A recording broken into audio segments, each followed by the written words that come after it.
Hiya guys, welcome to the extra channel. We're just going to be editing these videos from earlier, so we're getting ready also for a Sensei special this afternoon, and we hope you'll join us for that. So you'll be just setting this up now.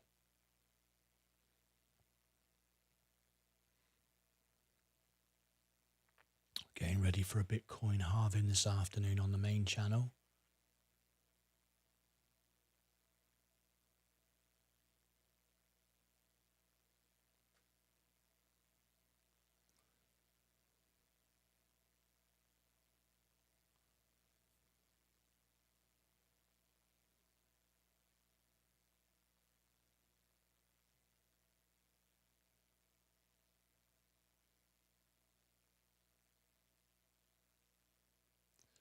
Let me just make a couple of adjustments.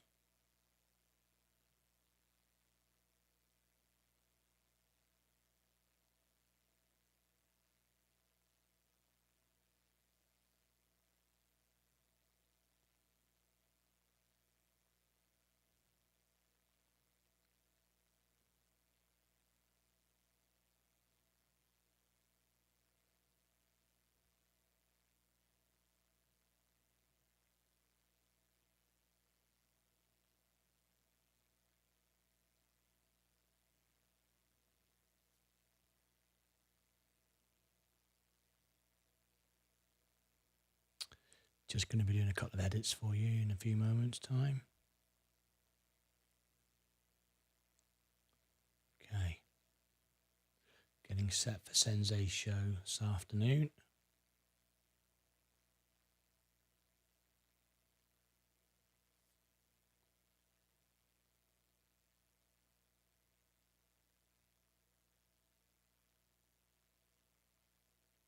I'll put the music on. I'll be right back to you in a few minutes.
Okay guys, it's a Sunday special today. Let me just stop the music. We've got Sensei doing, we've got some earnings to schedule for you. We've got today's show that we just did for the members only. That will go out as a members only video. So I'm doing that right now. So let's get to it. And welcome to the extra channel running in the background here while I do all these edits to let you know what's going on. Of course, we're in members only mode in the extra channel. Sensei show's coming up this afternoon. There'll be a link for that given to you when he starts.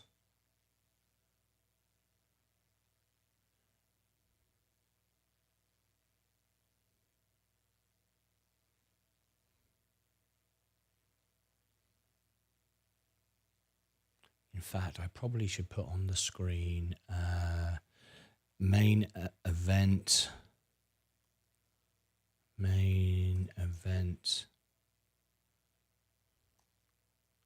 on main channel at 3 p.m. Central Time. There you go. Should probably just change that a minute. So I can put you got the information here when it goes live. There you go. I'll pin that to the top so you've got that there.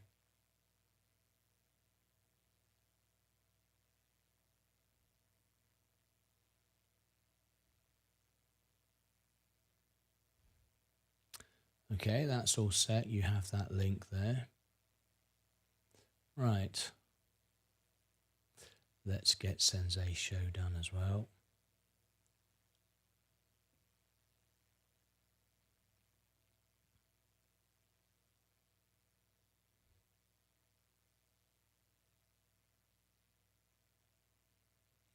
That's ready to go.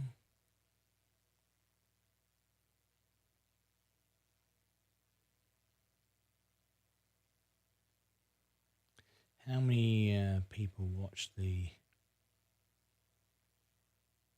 event today? Members only. Oh, 43. Very good. Yeah, 43 of our members watched it. Fantastic. That was good. Let's now go into Sensei's show here this afternoon.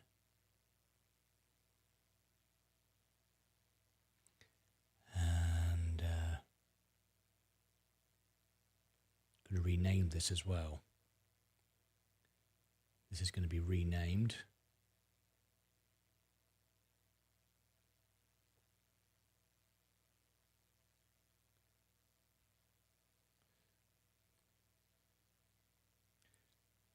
And we're going to call it let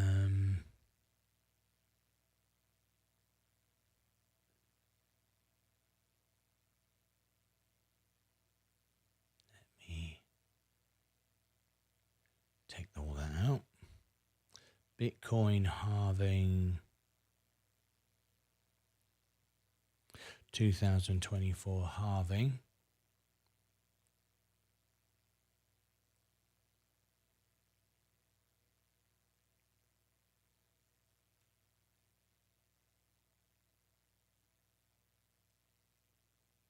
I've just realized hailing special. Yeah, I'll have to fix that in a second. I just noticed I've misspelt it. Bitcoin 24 halving. SPCE.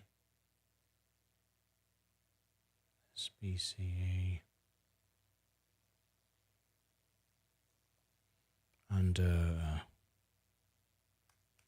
$1. He's also going to do FSR dead, gold all-time high. FSR dead, gold all-time high. Okay, Sensei Crypto. I think that's good.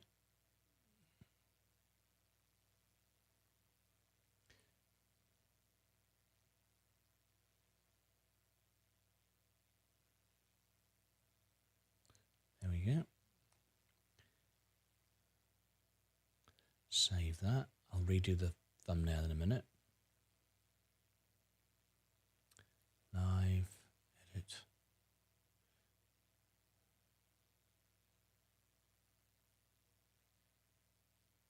Subscribers.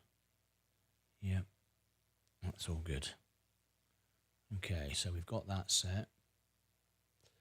Welcome, good morning everybody to the show.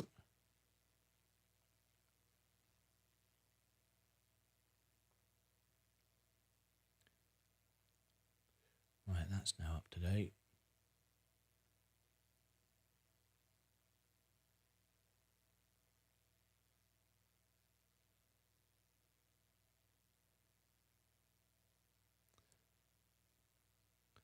Now, I need to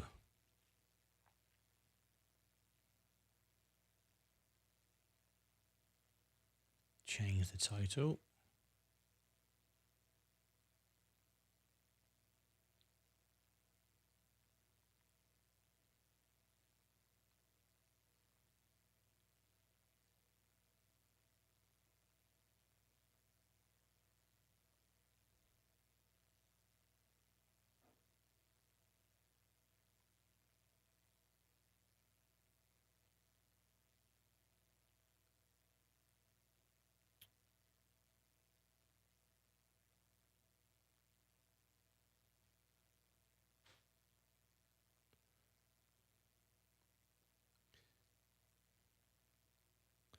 Let me grab all of that.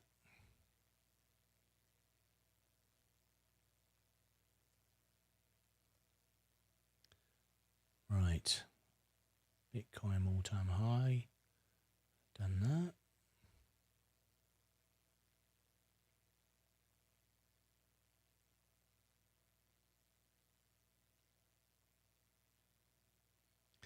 I'm going to update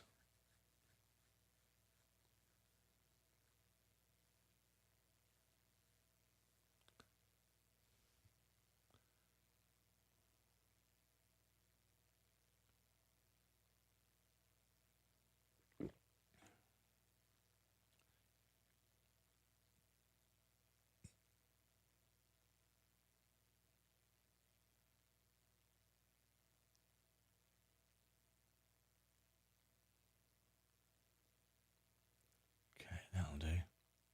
That's fine.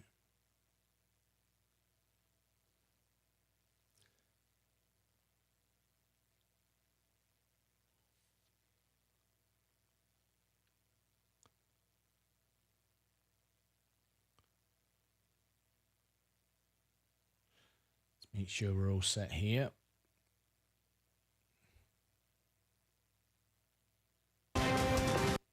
Yeah, that's good. Bloomberg's coming through fine. The IMF. That's coming through fine. Bonk is up 31.5%. All Floki up 15%. Core 23.6%. Very few things are down today. I think Inge is down 0.4%, but everything else looks like it's up in the crypto world today.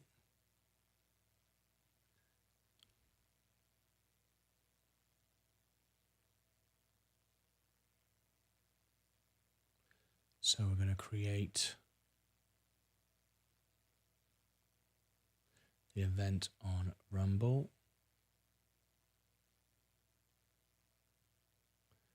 Just going to update the spelling for the show that you're watching right now.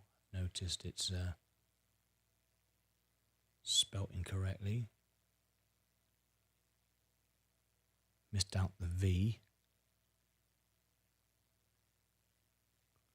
Halving.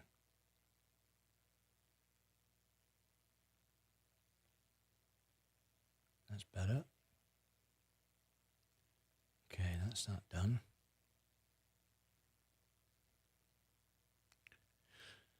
Let's go back into the main show. The show this afternoon.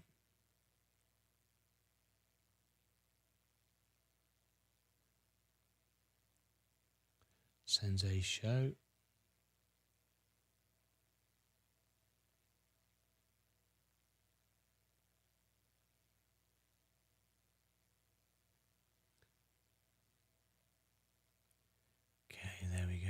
down there. We've got finance, education, and Sensei's thumbnail. Martyn Lucas Investor thumbnail. There we go.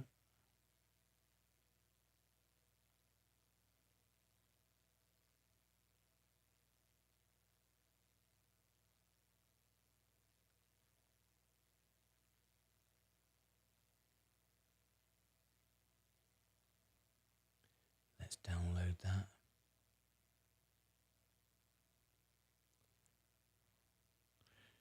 Sensei.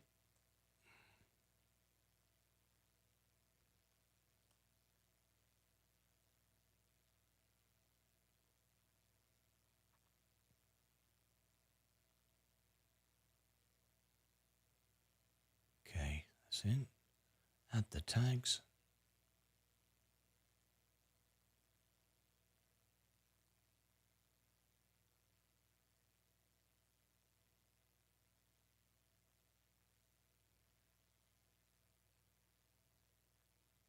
And that will be 3 p.m. today. 3 p.m. today.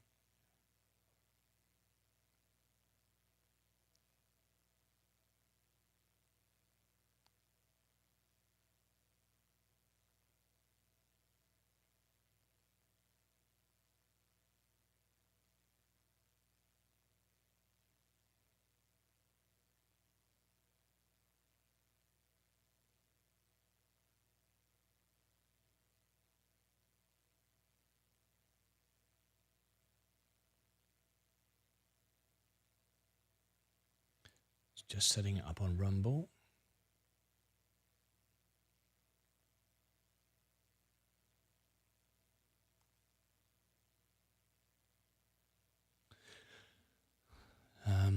Let's now do this video that went out earlier. Okay, got the Rumble thing.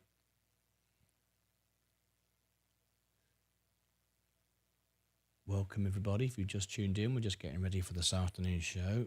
Special Sunday event we just had with Andy Shovel. If you missed it, it's still on the homepage of the channel, of the main channel, if you want to go and watch it.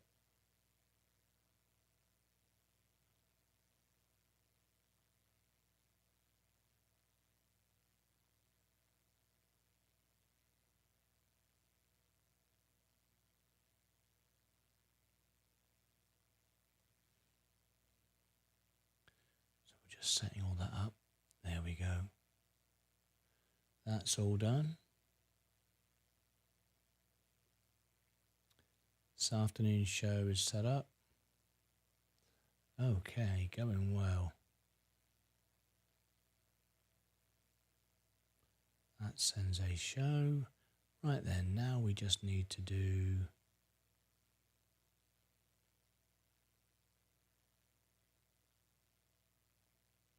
the video from earlier.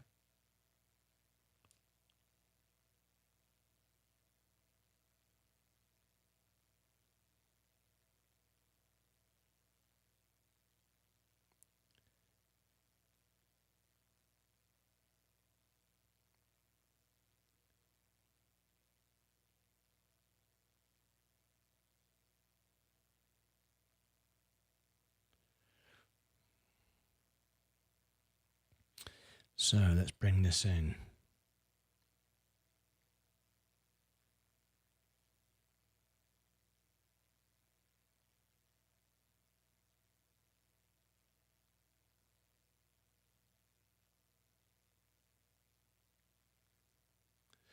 This was the earliest show, a Sunday special. Don't normally go live on a Sunday morning, but we did today. So we're going to give you this now.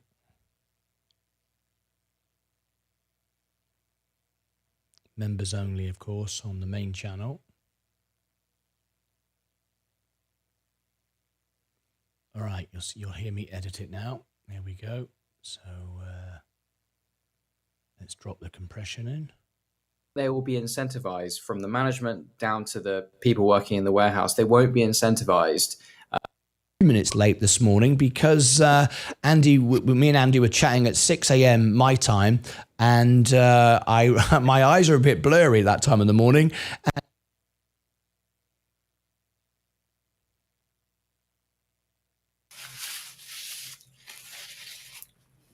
Martyn Lucas Investor. Good morning, good afternoon. Good morning, good afternoon, good evening, and welcome to Martyn Lucas Investor. I bet you didn't expect to see me here on a Sunday morning, bright and early. And well, I don't understand how that's possible. You day extension. So they get sick of the polls. I do like some they lose the lawsuit and pay 100 million. And let's be honest, Delta about the Bitcoin. Members, speak soon. Cheers. Bye-bye. So there you go. Andy Shovel this morning talking to us on a Sunday morning. Is he going to buy Virgin Galactic in the morning? Well, as you heard him say, he is looking at it, considering it. He hasn't made a decision yet. So I'd love to have told you one way or the other, but there it is. Andy is looking at it. He's still in. And it will be available to the general public at the opening bell tomorrow morning. There you go. Best service for the members, right? So click above my head, down below in the description, over here and over here. And we hope you enjoyed this special event. Till next time, as always, take care of yourselves and each other. Okay, that will go out.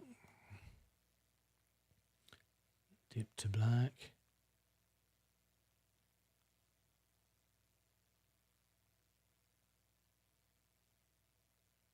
And each other.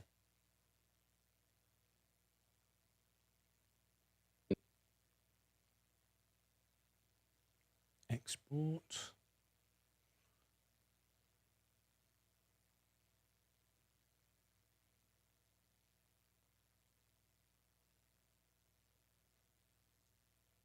And the SPCE.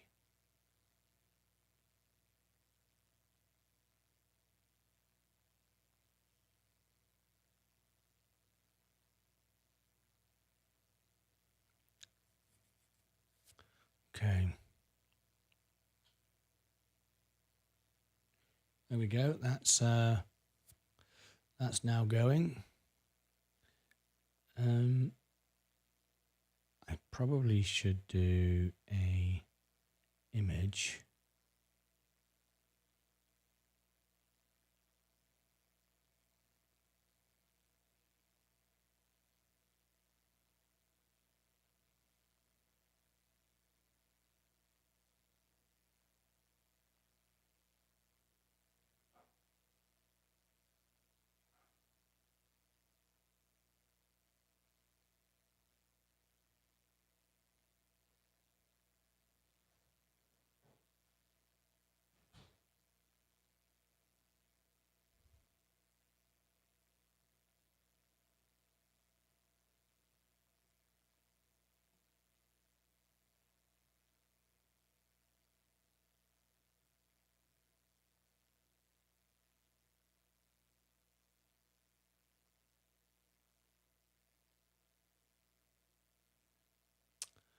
I think I might use the image from earlier.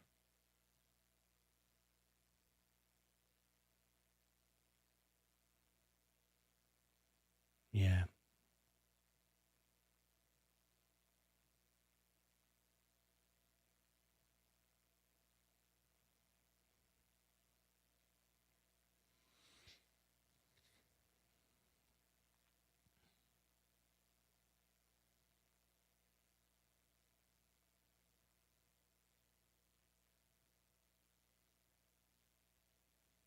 Okay.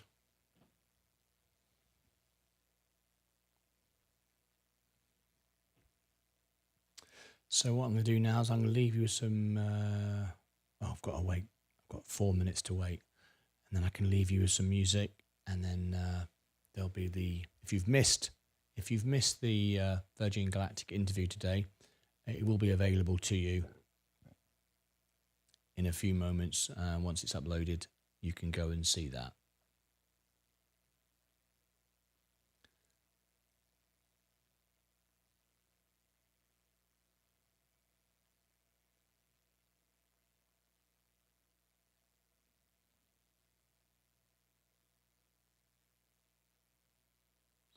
I wonder how many of you watched the live interview this morning.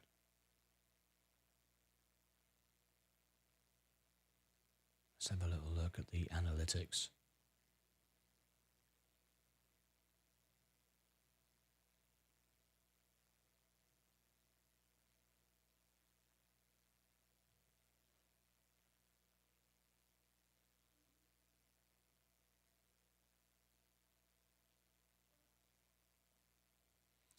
Looks like 49 of you. That's cool.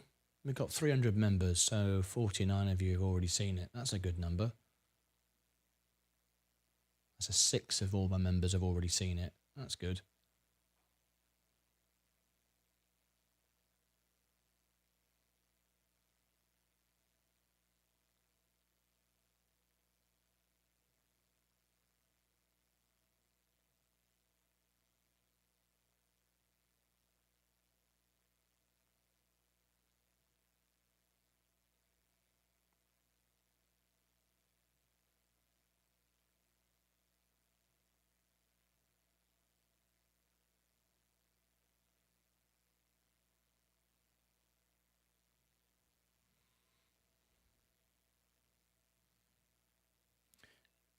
Right.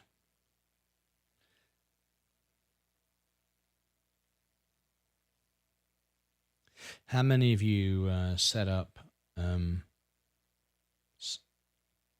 two-factor authentication because it improves your security, and then every day you wish you never did?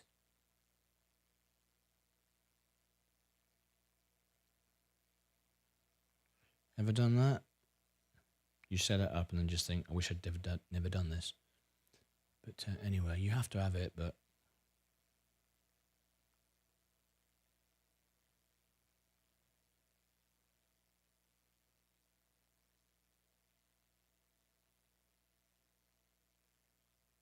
you just wish you lived in a world that you didn't need to.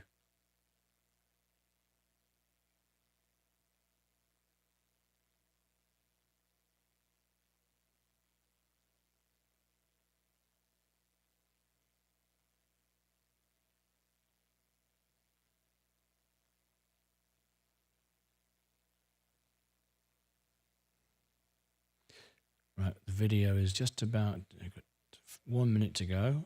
It'll be rendered, then I can upload it. And then if you want to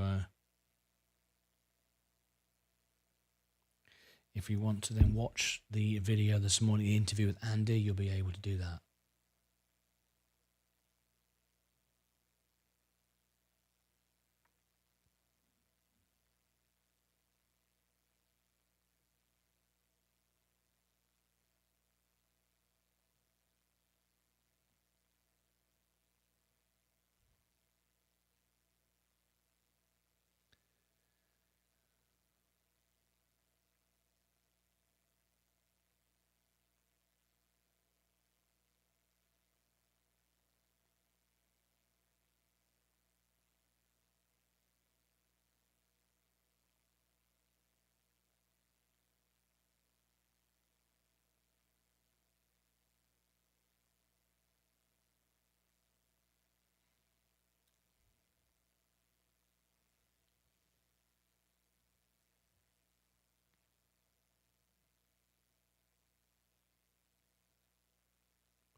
Okay, it's now done. I can upload this video for Andy.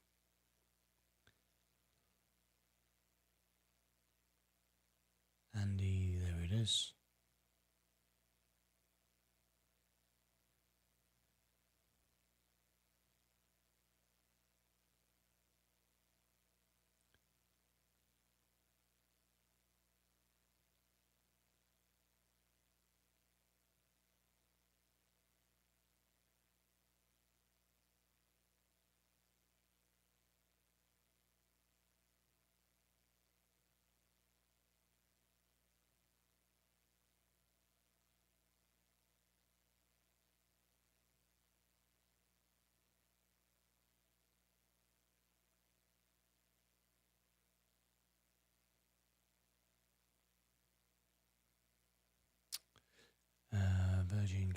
tick. SPCE.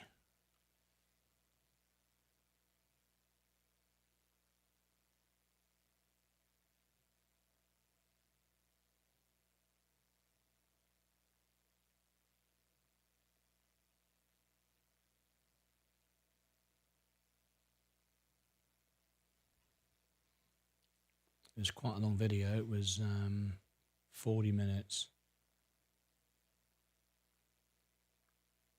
But well worth it, I think.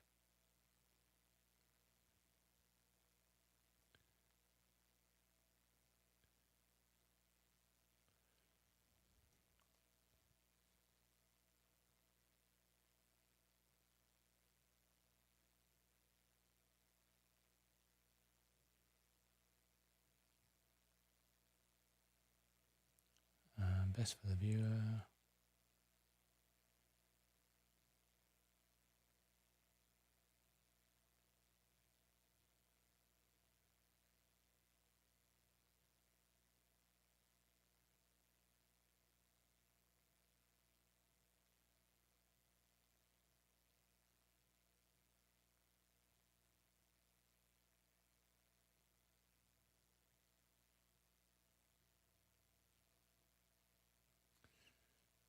Just finishing off this video. It'll be going out in a second. It's a members only video, so if you wanted to watch the video rather than the live stream that just went out, you can.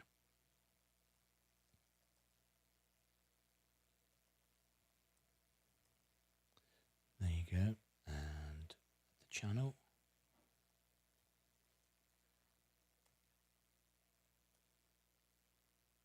Just a couple of minutes, Leah. I'll go and we'll get lunch. Just talking to Leah, let her know lunch is coming up.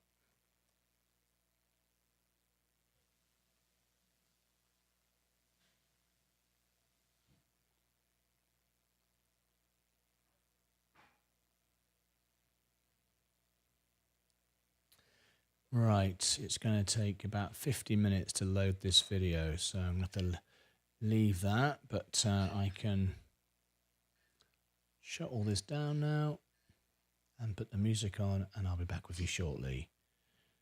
So we've got the big event coming up this afternoon. Look forward to you tuning into that. But in the meantime, here's a bit of background music. Don't go away.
A Virgin Galactic special.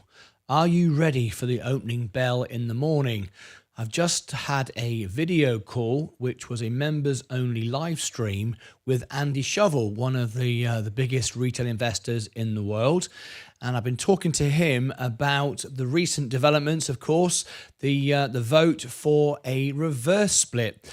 And it was a good conversation. I learned a lot from Andy, how he feels about it, how he thinks about the Boeing situation, and how he's playing the market for tomorrow. So if you are a member of the channel and you want to watch this video, it's now been put into its own video. The live stream is now ended, so that's not available anymore. Well, it is, but you can't see it as a playlist. You might have been sent a notification for it. But members can now see the video for the morning. Now, if you're a non-member, you will be able to see this video. It comes out for you and the opening bell, 8:30 Central Time in the morning, Monday morning, just on the bell.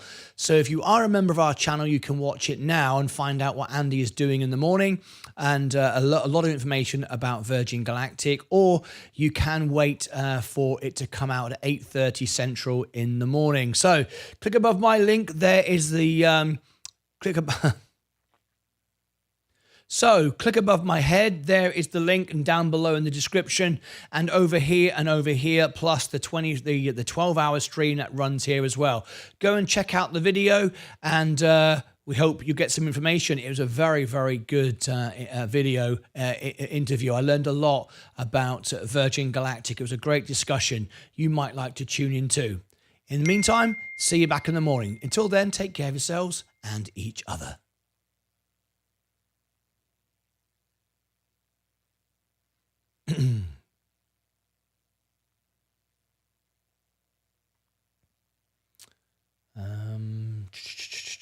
Bitcoin.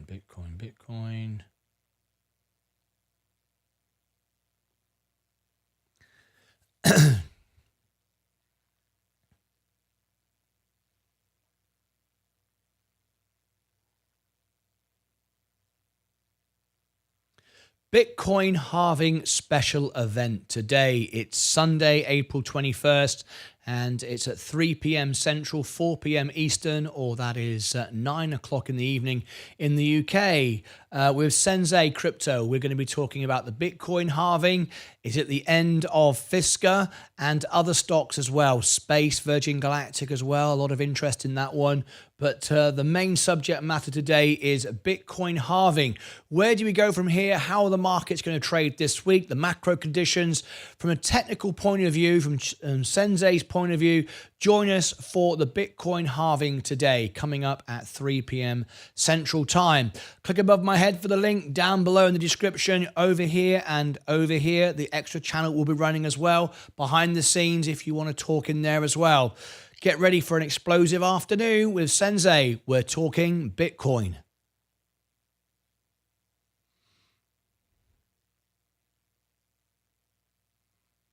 Okay. Also now, the 22nd, AGNC.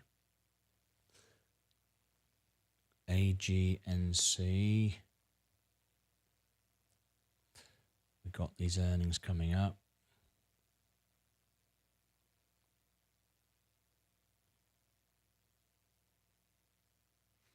Let's change this. There we go.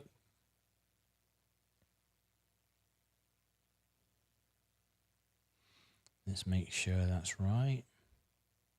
Available tomorrow after hours. Okay. Breaking news here on Martyn Lucas Investor, AGNC Investment. We are covering the earnings after hours tomorrow, which is April the 22nd.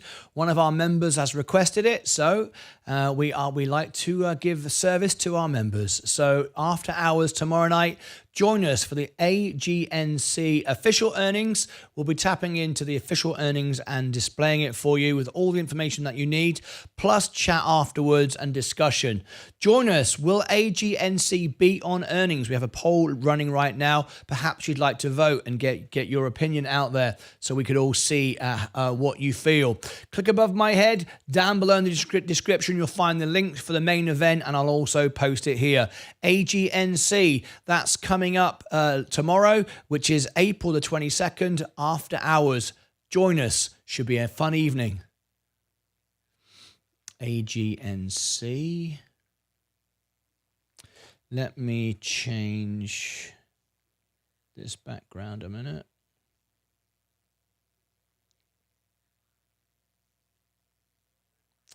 Let me do this. Right, get that ready. Okay, there's that. And the next one was, that's the 22nd, 23rd, 23rd, NEE. NEE. Next to energy.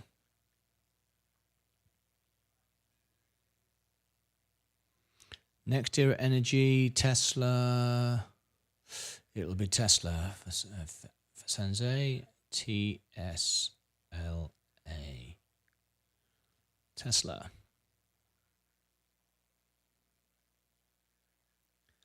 Tesla earnings. Going to be an explosive event, this one.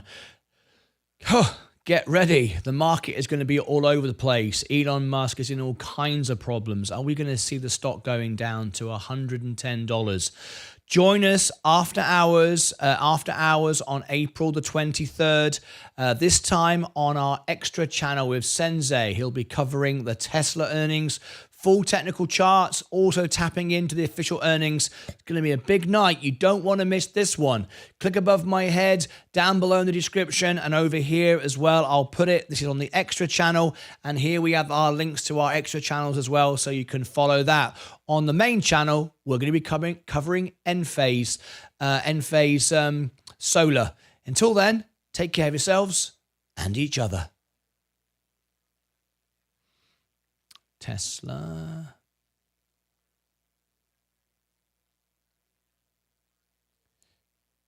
Enphase. ENPH. Enphase Energy. Okay. That's Enphase. Let me double check. That's the 23rd.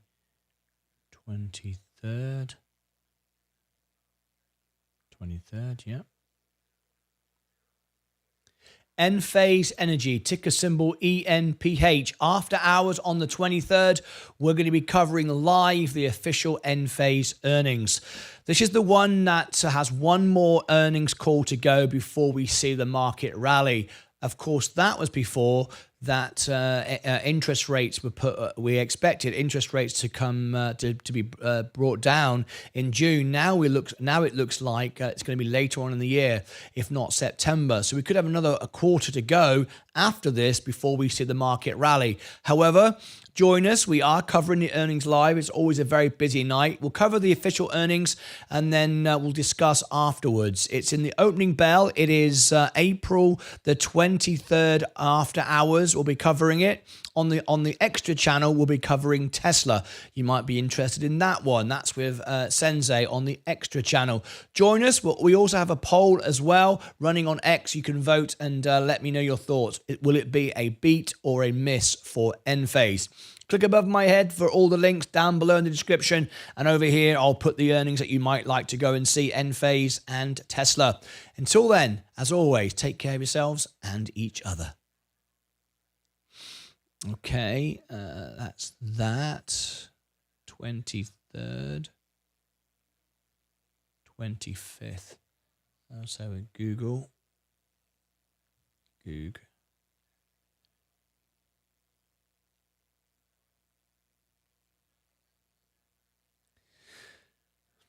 Google, that's make sure.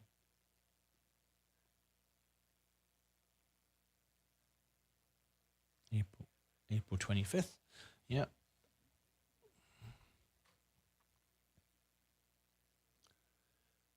Google earnings, April the 25th, after hours. Is it going to be a miss or is it going to be a beat? What do you think? It will certainly set the market if it is a beat, of course. We are going to cover the earnings. I always like covering Google because it's to do with YouTube, right? They own YouTube. It's always nice to get a little shout out because they often mention me. They often say what a great channel Martyn Lucas has got. Only joking, just in case no one realizes my sense of humor. But do join me for the earnings, and hopefully you'll join me on April the 25th after hours. And I've got a poll running on X right now, so you can decide whether it's a win or a beat. What do you think? Join me for that. And on the link will be above here and down below in the description. On the extra channel, we also have Sensei. He's going to be covering Amazon as well, so I'll put both of those down here.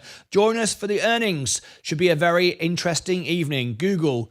Until next time, take care of yourselves and each other. Google, 25th, 26th, right. Amazon.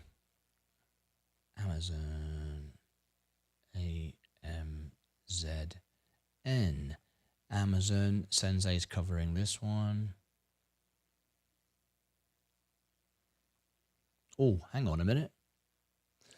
Amazon was just, that's saying a different date. April the 30th. April the 30th. That's a different date altogether. So I think it will be Microsoft.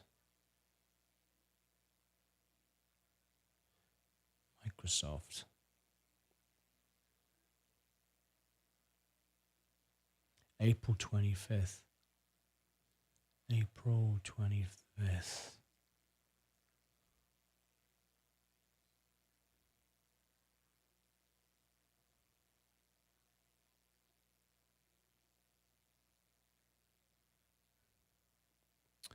That's, cut that.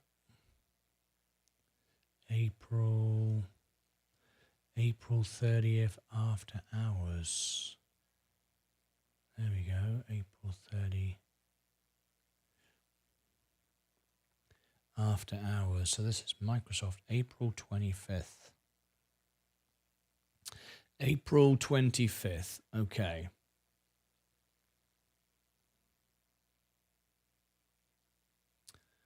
Microsoft earnings, April the 25th, after hours on our extra channel with Sensei. He'll be sharing with you the official earnings plus the technical charts from his perspective as well, and live discussion and questions answered afterwards as well. It's an interesting one with Microsoft. It's always an expensive stock, but it does play the biggest part of the S&P 500 for which I invest in. So I hope it does well. Let's see. It could, of course, destroy the market if it misses badly. We'll see. A lot of pressure on AI at the moment. Click above my head for all the links down below in the description. Over here, you'll find Microsoft earnings, and you'll also find Google earnings as well. We're covering both. Google on the main channel and Microsoft with Sensei on the extra channel. Plus, we have a poll on X. Do you think it will beat or miss? What do you think? Let us know your thoughts, and see you then. Until next time, as always, take care of yourselves and each other. All right. That is all we need to do for now. So let me finish that. End the recording.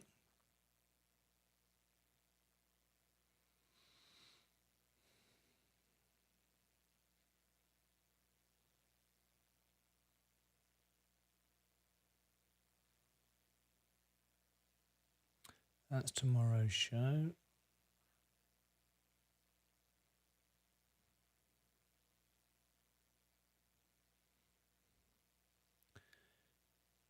Now then, let me just edit those few.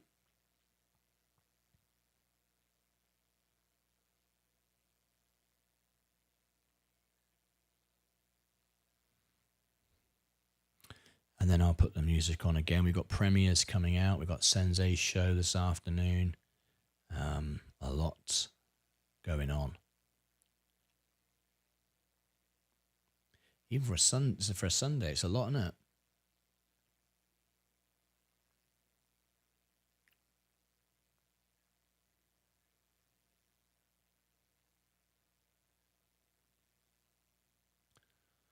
All right. Let's get this moving.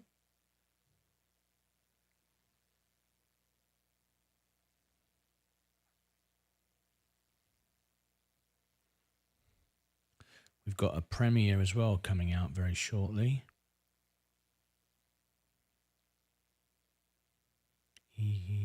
Cam.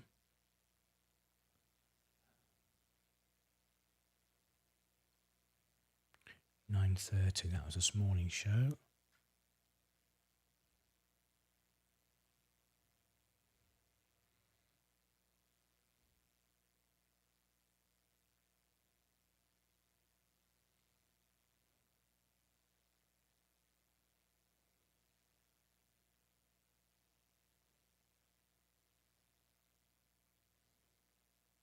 Let's change this. There we go.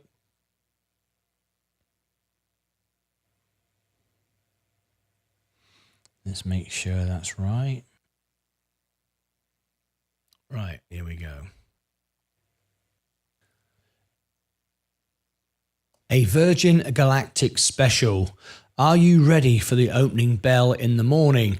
I've just had a video call, which was a members-only live stream with Andy Shovel, one of the biggest retail investors in the world. And I've been talking to him about the recent developments, of course, the vote for a reverse split. And it was a good conversation. I learned a lot from Andy, how he feels about it, how he thinks about the Boeing situation, and how he's playing the market for tomorrow. So if you are a member of the channel and you want to watch this video, it's now been put into its own video. The live stream is now ended, so that's not available anymore. Well, it is, but you can't see it as a playlist. You might have been sent a notification for it. But members can now see the video for the morning. Now, if you're a non-member, you will be able to see this video. It comes out for you and the opening bell, 8:30 Central Time in the morning, Monday morning, just on the bell. So if you are a member of our channel, you can watch it now and find out what Andy is doing in the morning and a lot of information about Virgin Galactic, or you can wait for it to come out at 8:30 Central in the morning. So click above my link. There is the click above Central in the morning. So click above my link. There is the click above.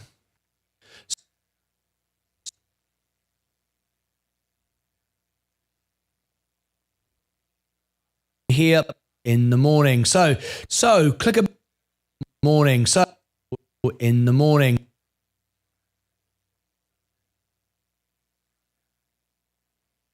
In the morning. So click above my head. There is the link, and down below in the description, and over here, plus the 12-hour stream that runs here as well. Go and check out the video, and we hope you get some information. It was a very, very good video interview. I learned a lot about Virgin Galactic. It was a great discussion. You might like to tune in too. In the meantime, see you back in the morning. Until then, take care of yourselves and each other. Okay.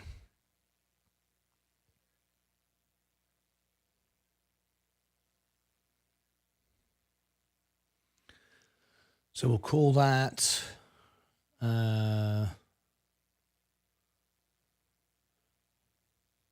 Virgin Galactic promo. There we go. That was the interview earlier.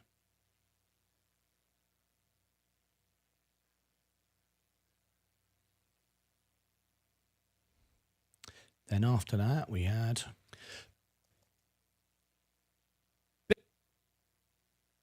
Bitcoin halving special event today. It's Sunday, April 21st, and it's at 3 p.m. Central, 4 p.m. Eastern, or that is 9 o'clock in the evening in the UK. With Sensei Crypto, we're going to be talking about the Bitcoin halving. Is it the end of FSR and other stocks as well? Space, Virgin Galactic will be running as well behind the scenes if you want to talk in there as well. Get ready for an explosive afternoon with Sensei. We're talking Bitcoin.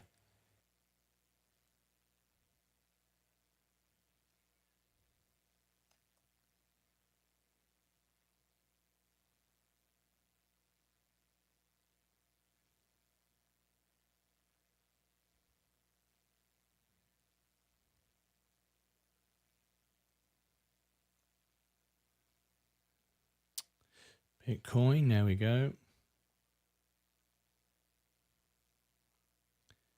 And what else do we got?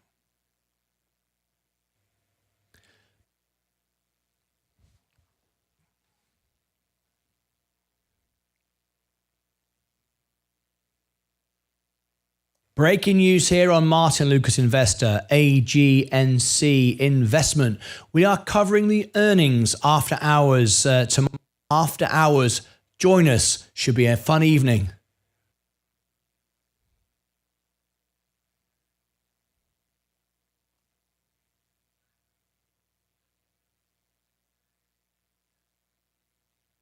Look above my head.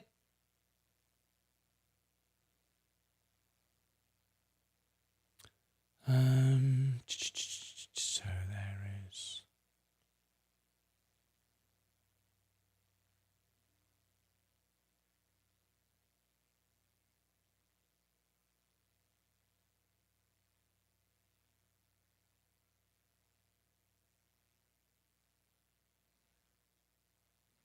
AGNC.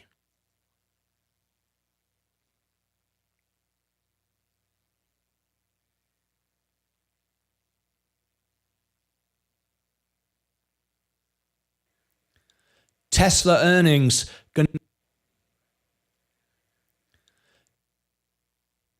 Tesla earnings going to be an explosive event. This one. Get ready. The market is going to be all over the place. Elon, Enphase, solar. Until then, take care of yourselves and each other.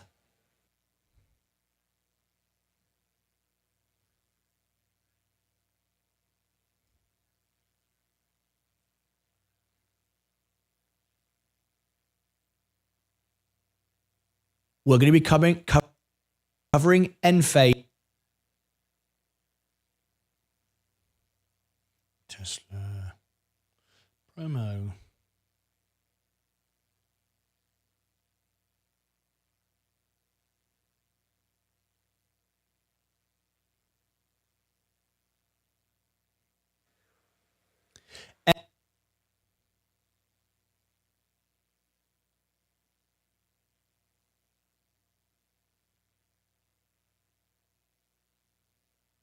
Enphase Energy, ticker symbol ENPH. After hours on the 23rd, we're going to be covering live the official Enphase earnings.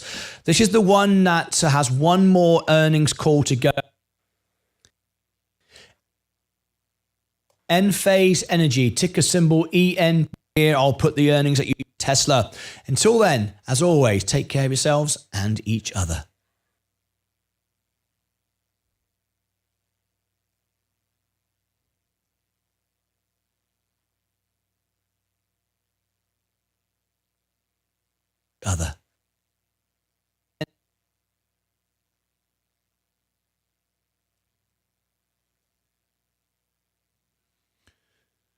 Okay, that's Enphase. Then we had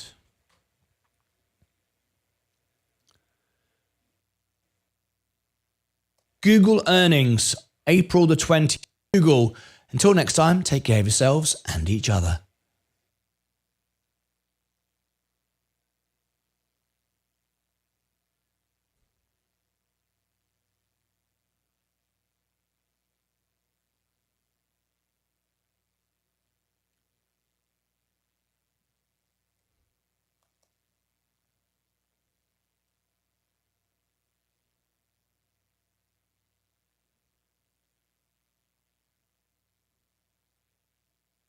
April the 30th.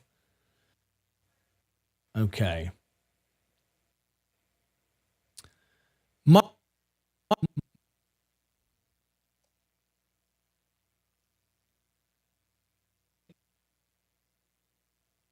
Microsoft earnings April the 25th after they take care of themselves and each other.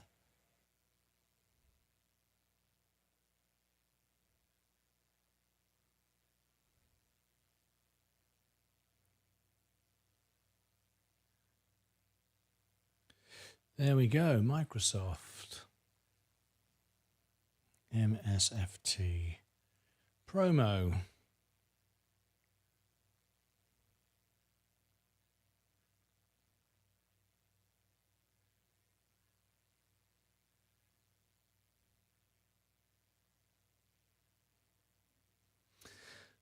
Right, Andy's video is ready now, so now I can upload the rest of these to go alongside it and we'll be good. 1, 2, 3, 4, 5, 6, 7. 1, 2, 3, 4, 5, 6, 7.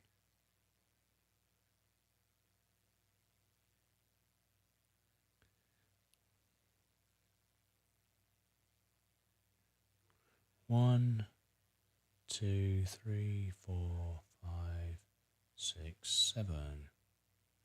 Go.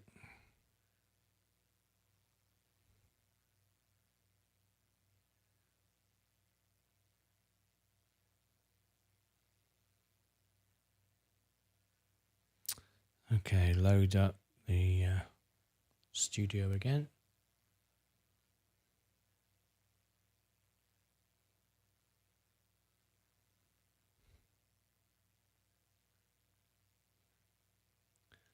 Now then, I can now publish Andy's video.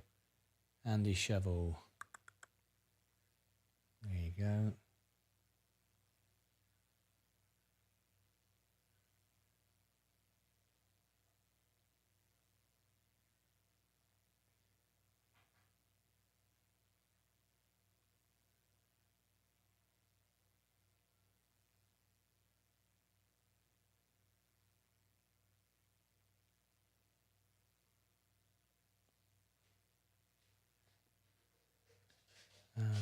Space.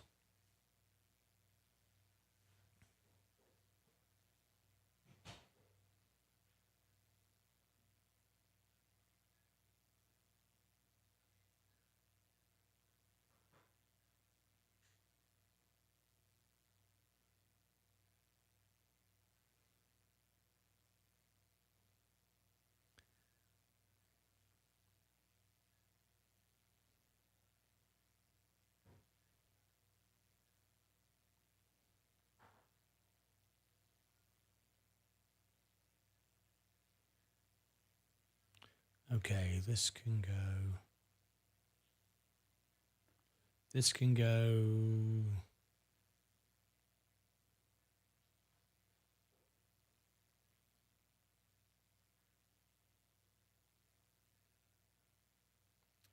Right, schedule from members only to public. All channel members, yeah. And it will go 8:30 tomorrow.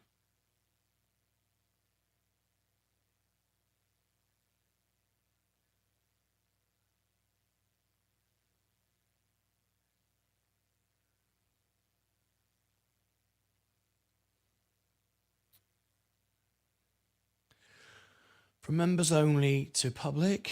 There we go.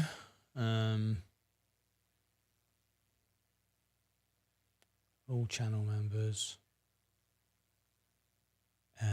April 22nd, 8 a.m.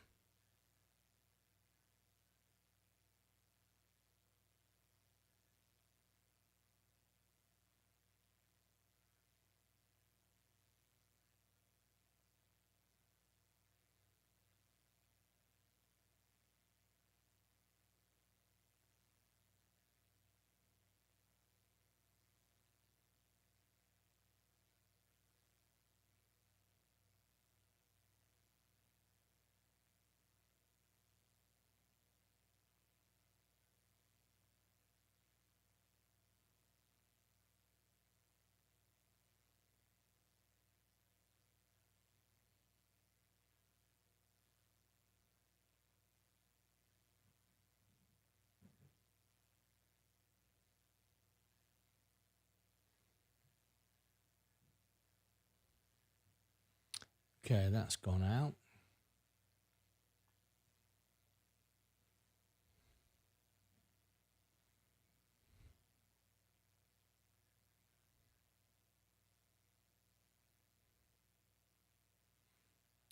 Let's I might actually go to background music now, and I'll be back with you with information as it comes out. So I'll speak to you in a little bit. Take care.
Hello and welcome to Martyn Lucas Investors Channel. My name is Sensei Crypto and today we have a very special show. We have been waiting for this moment for a very long time, and yesterday the Bitcoin, we had the Bitcoin halving, whatever you like to call it, that occurred yesterday.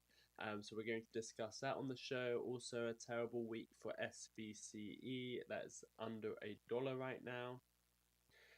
We also want to discuss gold, which is at an all-time high, and maybe we'll look at FSR and see if there's any life left in the stock.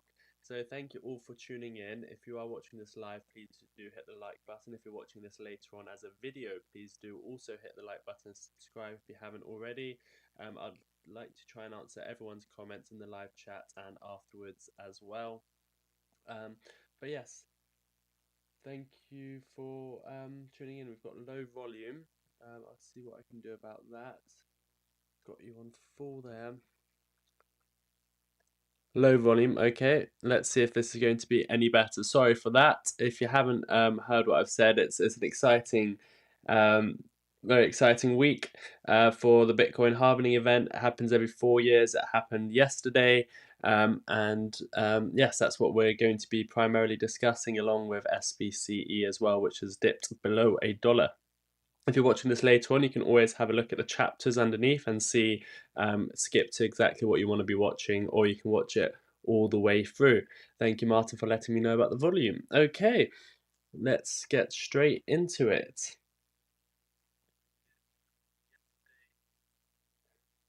I wonder why seems like we have a small issue with it's not syncing up with exactly what I'm saying, which is a bit annoying, but thankfully my face is very small, so we're going to be concentrating on the charts rather than my face syncing up. But I have noticed my face isn't syncing up with what I'm saying. Let me just double check this.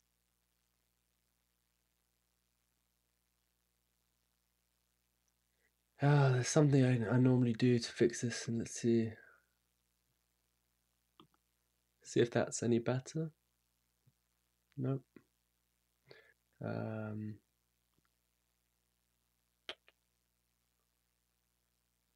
sure.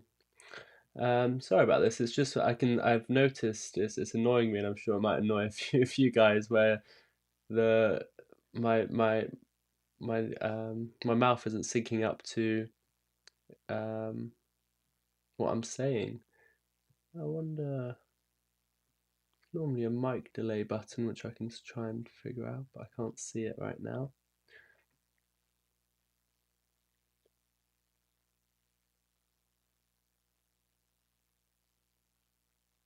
Yeah, let's see. Change the scene. Is this any better? Nope. I can still see. Sorry, this is probably annoying a few of you as well, because mic delay is always something that's a bit annoying. I just don't know where the setting is for it. Let's have a look here. Stream, record audio, mic delay, here it is. Let's see if I need to turn it up or down. Mic delay, let's bring it to hello. Oh, that's better. That's almost perfect. Is that better? That's better. Okay, put it to 0. Is that better? That looks better. Okay, sorry. I think that's better. It's not.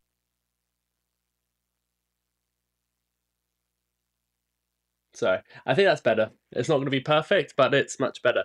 Okay, let's get straight into it. Sorry for that. I've been away for a couple weeks, so sorry for last week. I wasn't here. I was away on holiday. So sometimes the systems with updates change, as Ecamm Live likes to update every week. Anyway, let's get right into it. Please do hit the like button if you have just tuned in. Let's have a look at Bitcoin. So, what we're going to be looking at is the previous cycles. So there's been three cycles. 2012, which was, let's find the exact price for you guys in that cycle. Let's go to a different chart. Let's go to Bitstamp Exchange, and we go to 2012, November 28th, something like that. November 28th, 2012. November, October, November, November. There we go.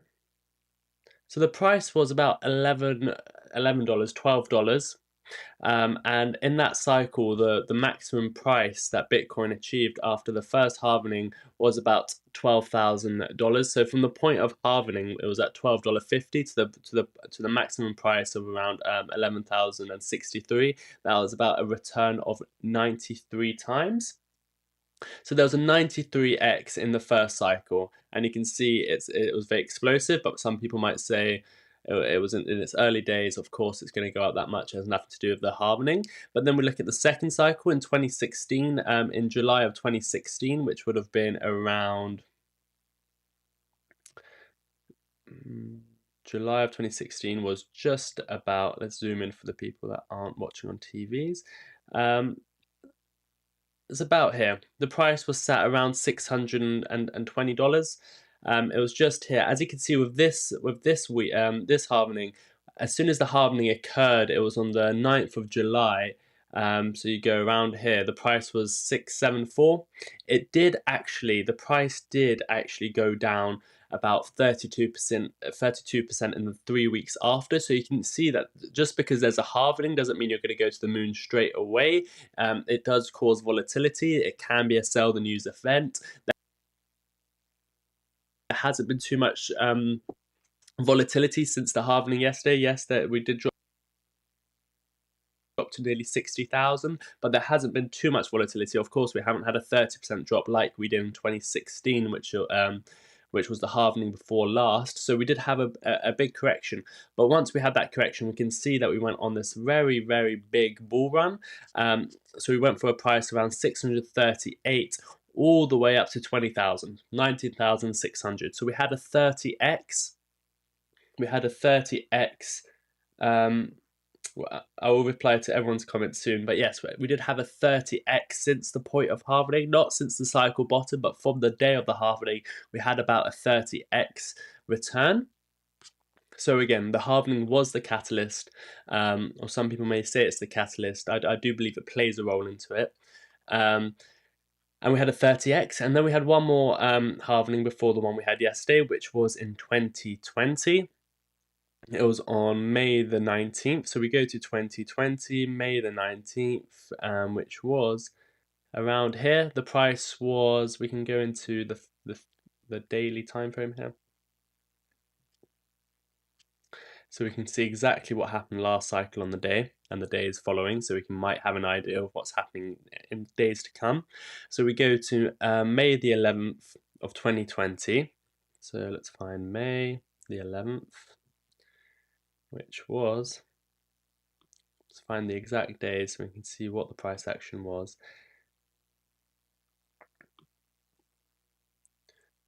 May the 11th, here we go.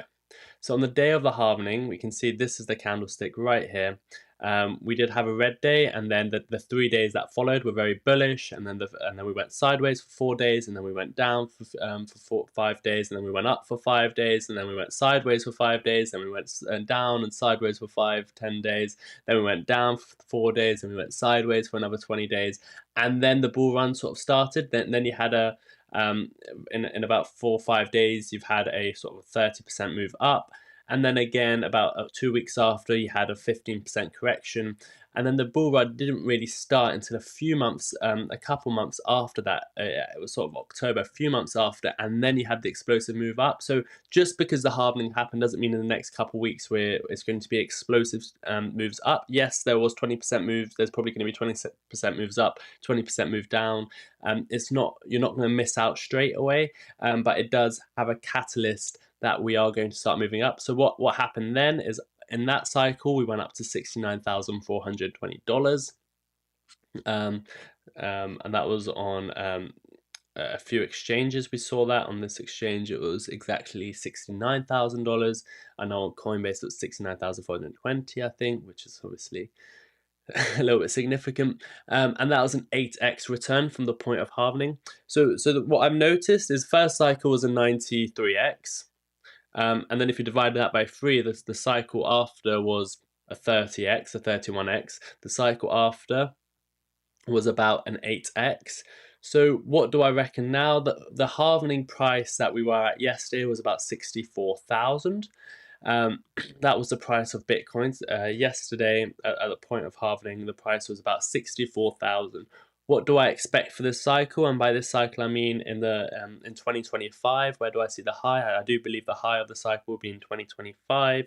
And just based on diminishing returns, the first cycle being 93x, the next cycle being 30x, the cycle before that we just had being 8x, I imagine it's going to be 3 times less. So something between a 2 to 4x from the levels we are at now. So I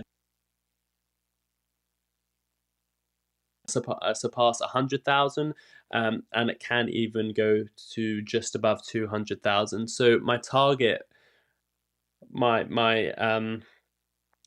quite a I'm not saying there's going to be a $1 million Bitcoin. I think it's quite a conservative target. Some people might call me crazy for calling this prediction quite conservative, but I do think Bitcoin in 2025 will reach a price of 150,000 to 200,000.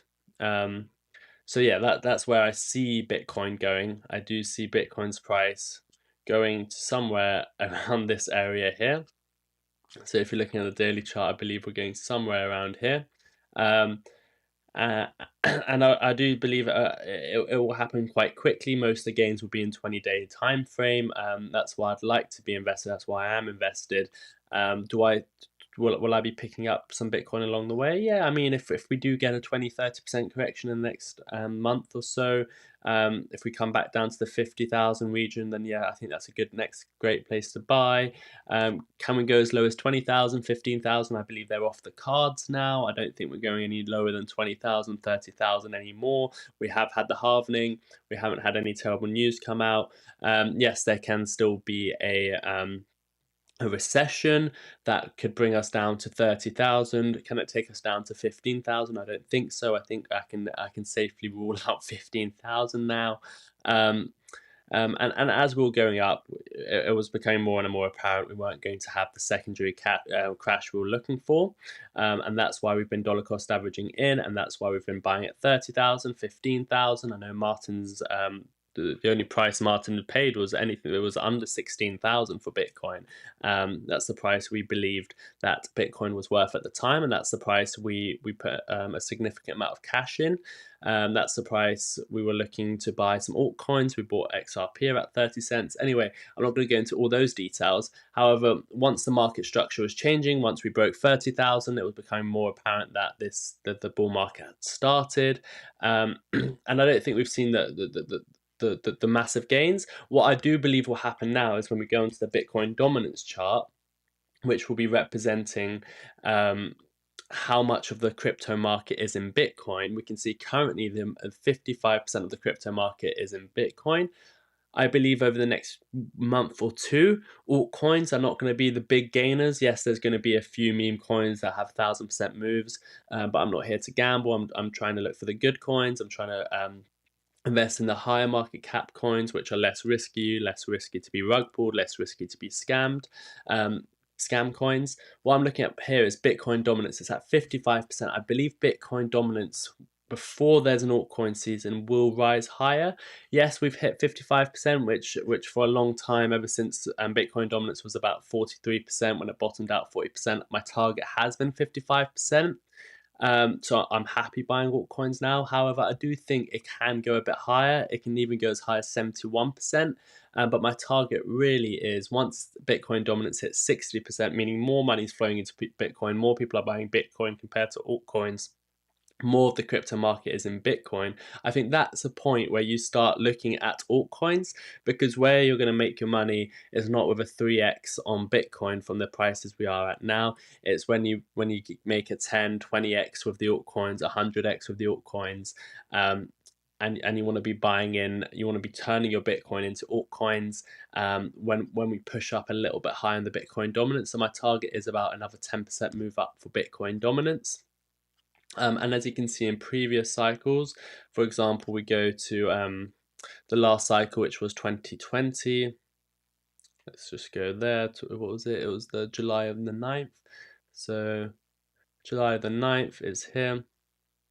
You can see how Bitcoin dominance played out in the last cycle. So July the 9th was over here. We were sat at 64%. We came down a little bit to 57%. And then we had that last push up to 70% Bitcoin dominance. And that's when the real altcoin season started. We were at 70% Bitcoin dominance. And in a matter of, let's see how many weeks it was.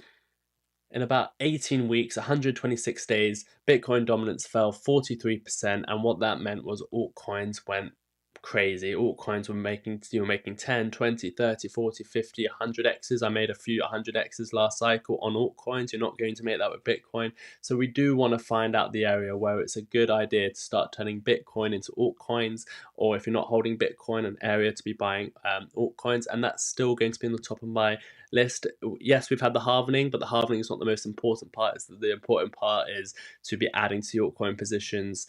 For example, if there's going to be any 20-30% corrections for Bitcoin, it might result in a 40% correction on altcoins, which will push Bitcoin dominance higher, which might give you the opportunity you're waiting for to buy your XRPs, your Chainlinks, your Litecoins, your Cakes, your Osmos, your Stellar Lumis, your CRO, your ADA, your SNX, your Filecoins, the new coins that come out, your Casas, your OMG tokens, anything like that. You can really spray and pray when it comes to the 1 year.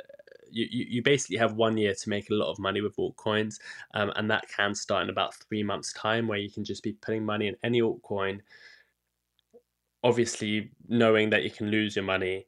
But it's also in the last 12 years of the crypto markets, you have seen that crypto goes absolutely bonkers when the real bull market starts. If Bitcoin hits 150,000, 100,000, goes past 100,000, there's going to be so much. There's going to be so many eyes on crypto. There's going to be people coming, a lot of retail coming back in. There's not been too much retail interest in crypto at the moment. When you start seeing Bitcoin go past 100,000, people are going to be FOMOing in. They're going to know they're too late to the party on Bitcoin, and they're going to be trying to buy any other altcoin. And once we have our entries on the altcoins, of course, we already own some altcoins, XRP. We've got the crypto challenge, where we're about 50, 60, 70% deployed. Once we see Bitcoin dominance hit 60, 70% and we release the rest of our cash, release, as Zach Zate likes to say, once we release the rest of our cash in the altcoins, it's just a waiting game. It's when you have your targets in place where you want to be taking your profits, and then the hard part starts. The hard part is when you see your portfolio going up and you have to start taking profits. You have to set out what areas you want to be making money. So it's easy putting the money in. You can put it in now, you can put it in 3 months' time. But when it's going to be difficult is when you need to come to selling it. And that's why I'm going to be here every single week looking at where it's going to start being high risk on certain coins, your suggestions, your super chats. I'm going to be looking at them and I'm going to be saying, is this high risk to be holding on to this coin? Is it time to sell? Because when selling is much harder than buying, you can just be DCAing in now. But the Bitcoin halving has happened. It is very exciting. It is a catalyst. What it basically means is there's going to be less supply in the market. There is going to be less Bitcoin on exchanges. It is coming to a point where lots of people want to be holding Bitcoin. Bitcoin is having your own money. There is no middleman. There is no bank. You hold your actual money. It solves all the problems on printing money, all that sort of stuff. Bitcoin solves it. And what's happening now, all those people that love Bitcoin, all the people that are going to discover Bitcoin, there's going to be less Bitcoin on the market for them to buy. It is going to cause a supply shock. And we've seen in the last 3 cycles that has resulted in the 93x, 30x, and an 8x in the price of Bitcoin. So there's no reason to believe that it won't happen again. Yes, there is diminishing returns. My target is about 150,000 to 200,000 on Bitcoin in the next 2 years by the end of 2025. And I do have targets of altcoins, which I won't get into now because Bitcoin's the star of the show right now. But XRP, $5, $10, $15. We've got Shiba Inu that can go up another 1,000%. We've got CRO, which will go past $1, I believe. We've got Dogecoin, which will go past its all-time highs of 70 cents, maybe $1, maybe more. We've got Filecoin, which might hit $100, $200. That's over 10x from now. So if you don't mind, for example, Filecoin can go down 50% and go to $3, but my target on Filecoin is still above $100. So you can decide. You might want to be a little bit in just because we might not get a 50% correction, but you also don't want to be fully invested so that you can buy the dip and make a 200x instead of 100x. So I'll leave that ball in your court. I'm going to finish up the video now on the Bitcoin halvening. We are going to be covering it every week and we're going to be looking at specific coins. But if you're not investing in the crypto market, as I've been saying for the last 2 years, the reason I started getting involved with Martyn is because crypto, I believe, has to be part of everyone's portfolio, even though I don't give financial advice. I think it's silly not to be holding crypto. It is the future. Bitcoin solves a massive problem. These altcoins, it's like the beginning of the .com, but it's the sort of the internet. Yes, there's going to be lots of scams. Yes, there's going to be it's going to be very volatile, but great companies, great coins come out of it. And it is going to be revolutionary. We are still very early. It's only been around for 10 years. In 20 years time, 30 years time, if you're young, your kids are going to be asking you, where were you when Bitcoin was first around? Why do you not buy more? If you're older, your grandkids are going to be asking you, why did you not buy any Bitcoin? You might be late. You might be teaching them about it. But crypto is here to stay. I believe it should be part of everyone's portfolio. The halvening has occurred.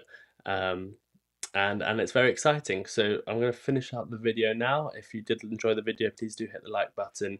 And thank you for joining me on this very exciting day. That's 22 minutes. I am still going to be live. I'm just finishing up the video. So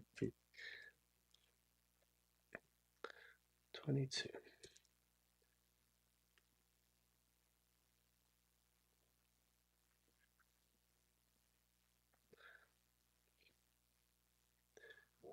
We're going to get into your comments now. I just wanted to start out with the Bitcoin halvening, and then we're going to look at SPCE as well and answer your crypto questions. I know that's a lot of information to take in, but people that have been following for the last 2 years will know what I'm talking about. The people that have never heard about crypto might be a little bit confused, but feel free to ask me questions. That's why I'm here. But yeah, Bitcoin's price currently is 65,000. If I was going to buy more, it's probably about 53,000, which I'm going to be looking at. But again, for me, altcoins are much more important. Picking up XRP, which we could have done last week under 50 cent, I think that was a great area to be buying that coin. Let's go to your comments. Oh, what's happened there? That's not your comments. Let's see how many likes we have first. Oh, how have I done that? I pressed the slash and that's what comes up.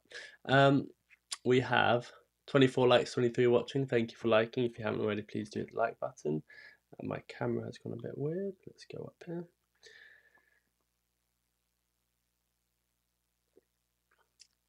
Sell and May, go away. Yes. Let's go to the beginning of your questions.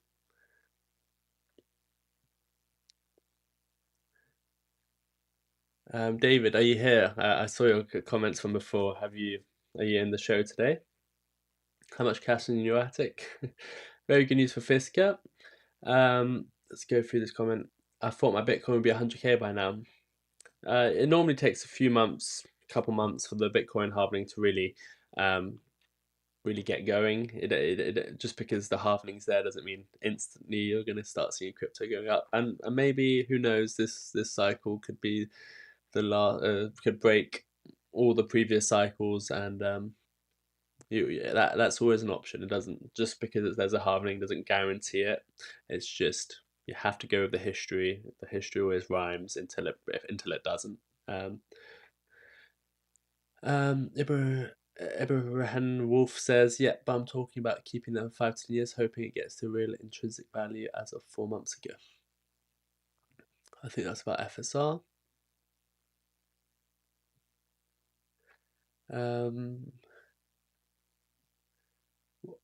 What am I here to tell you guys? Let's get FSR in above 10 cents. Just trying to go through the comments. I know we have a lot of comments, but I want to quickly read them. and get to the rest of the show. We're going to go into FSR later. Good evening, James 007. What do I think of Bit Farms? I'm not sure. Sana, thank you. Hello, Craig. Do you know anyone here? Does anyone here know if you make capital gains under £1,000?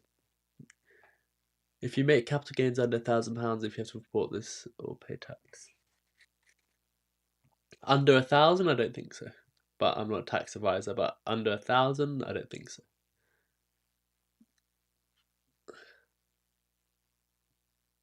I think it is after 1,000 you have to report it. You don't have to pay tax, but I think you have to report it after 1,000. But again, don't quote me on that.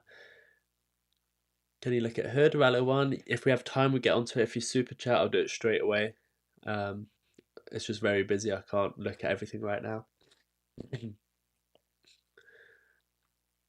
Used to be 12k. Yes, it's constantly changing.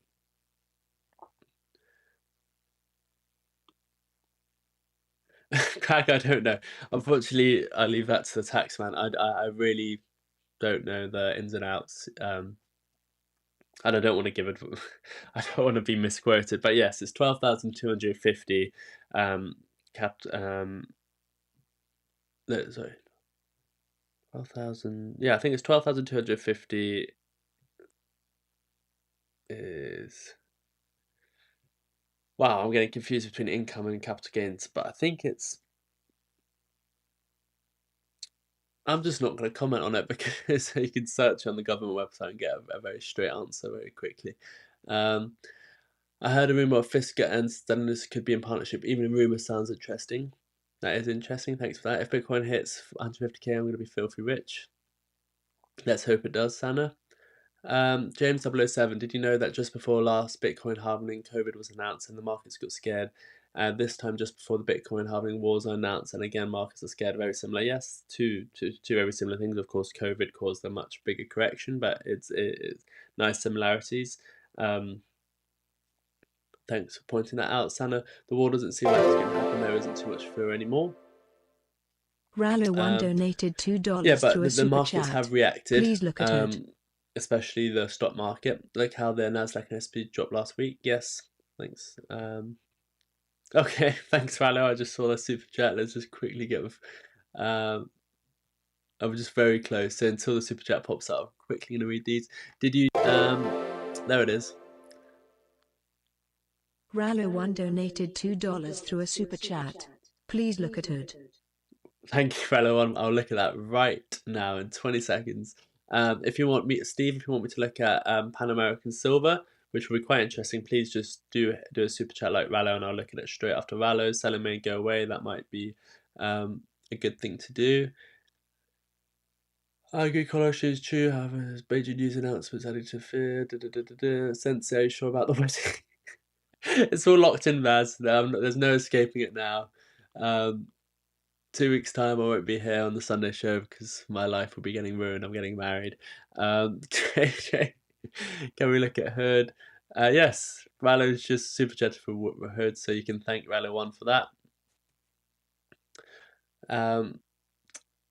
If everyone is expecting Bitcoin to go up, I'll guarantee it will get shorted. It can get shorted and it can get short squeezed. It's got short squeezed. It doesn't have to go up straight away, but those shorts, I believe, in time will get wrecked. Everyone will. The threshold is 3,000 for shares and 500 for interest earned. If you're a high earner, yes, please do seek clarification. Don't take our word for it. Rallo1, amazing. If you do a super chat, we get straight to it, and let's have a look at Hood for Rallo1. We could actually do a video about Hood, so let's do it as a video for you, Rallo.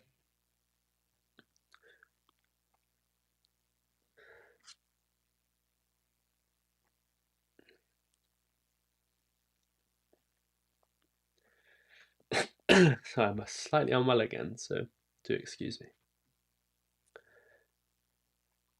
Let's have a look at Hood. Yes, let's do it. Quite interesting. Coming in back for a retest. Yeah, let's do it as a video.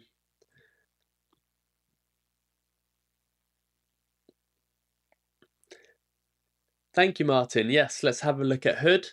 We got requested by Rallo1 to have a look at it. So thank you for the request, and let's get straight into it. I'm going to be telling you my targets. Are we going to continue going down? We've had a few weeks of downward momentum on Hood. Is this going to continue happening? What are my targets, long-term, short-term, and medium-term? And where do I see this going? So Hood for the last 3 weeks has been down. We are actually down about 19% since 3 weeks ago. But the good news here is it is actually quite bullish that we're down, because we moved up so quickly. We moved up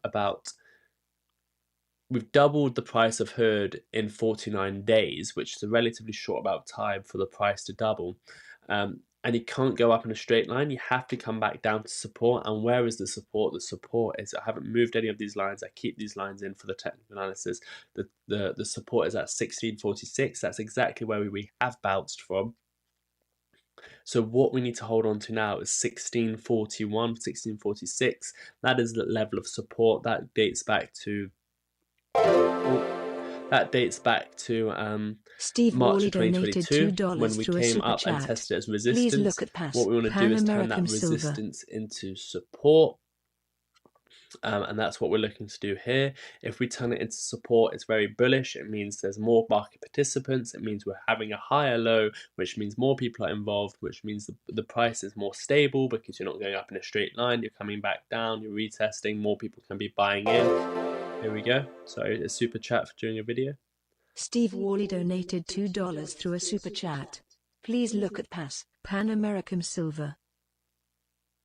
Thank you for the super chat. I'll be doing a video on that stock. So if you want to have a look at that stock as well, please do look at the videos, and you'll see me do a technical analysis on that.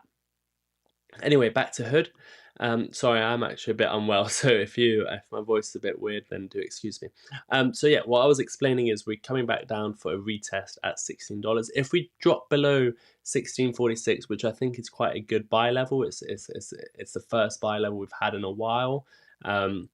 This area that we're at now. If next week we drop, what I'll be looking for is the next buy level, which is around $15, about between $14 and $15, where these two moving averages are. The weekly moving averages, very important thing to look at. This is what we've been bouncing off, what we bounced off and went up 100%. So what I'm looking for is that's the next buy level.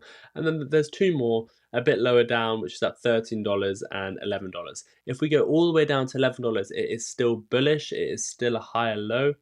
This is the last low we have at about $10. What would be the most bullish is if we continue holding the $16, even if we come down to $14, that would be great. And I believe we do come down. If what you can do now is have a couple trade setups. Whether you're holding long term or you're trading this, is you're at a level now. You can have a very tight stop loss at around $16, and you can be targeting the highs, maybe at $20. So that's one trade there. And then you have another trade setup, and these trade setups could be trades. They could also be areas of adding to your longer term positions. So that's one trade there you can have. Another one could be at this area here, where the moving averages are, and you can start taking profits at $16 at the highs over there. So that's your next buying zone. Let's clean this up a little bit. It'll be like that and that. And then the next buy-in zone or trade setup would be around the level of $11. So yes, we went up 100% very quickly. I do believe it is quite likely that we will bounce at $16 or at $14, and my target still remains. Once we hit all these buy zones, even better, we have more opportunity to accumulate this stock. As you can see, the stock has been in an accumulation phase since January of 2022. We've accumulated. You do want to test this accumulation and then go up to $33. That is still my target. There is nothing between here and $33. It is very much, we came down in a straight line. You come down in a straight line, there's not going to be too many orders. You can go back up in a straight line to $33. Vincent Fosberg donated $20 through a super chat. Can you take a look at Micron, MU please? thank you very much for the super chat. We're going to get right on to that very shortly.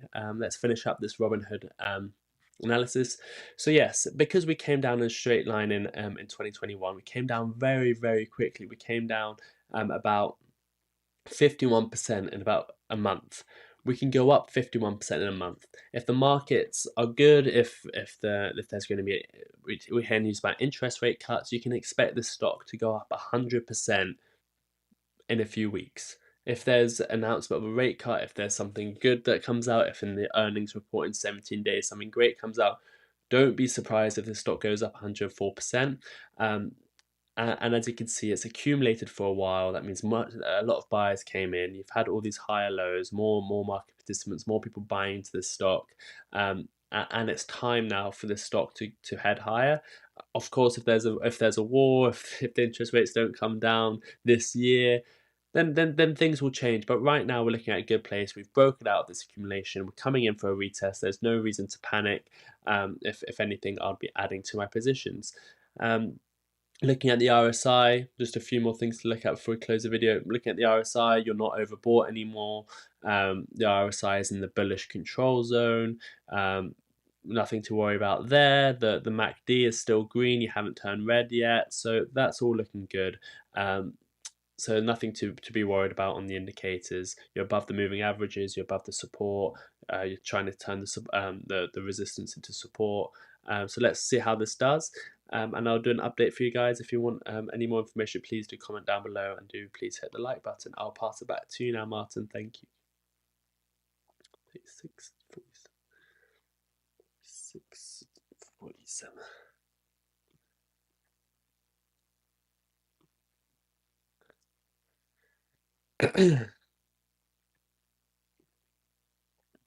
Okay, thank you very much for the super chat. So what I'm going to do now is do Vincent Vosberg's super chat first, because it was 10 times the amount of Steve Wally, which of course Steve Wally, I really appreciate it, but we have to go with the $20 super chat, which is very generous. Vincent Vosberg, it all goes into the studio and keeping the channel running. So thanks for that. Let's do Micron. I don't think I've ever looked at this stock. Let's have a look. Micron Technologies MU. No, we haven't. Interesting, and it doesn't look like an S stock, which means just it doesn't look like a terrible stock. It's not just down, down, down. So this will be interesting. Let's see if we can get it up on alpha spread as well.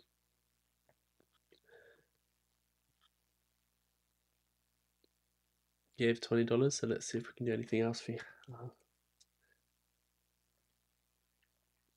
We're going to do this stock for Vincent Vosberg first, and then we're going to do Steve Wally's super chat next, which is Pan American Silver, and then we are going to look at FSR and SPCE.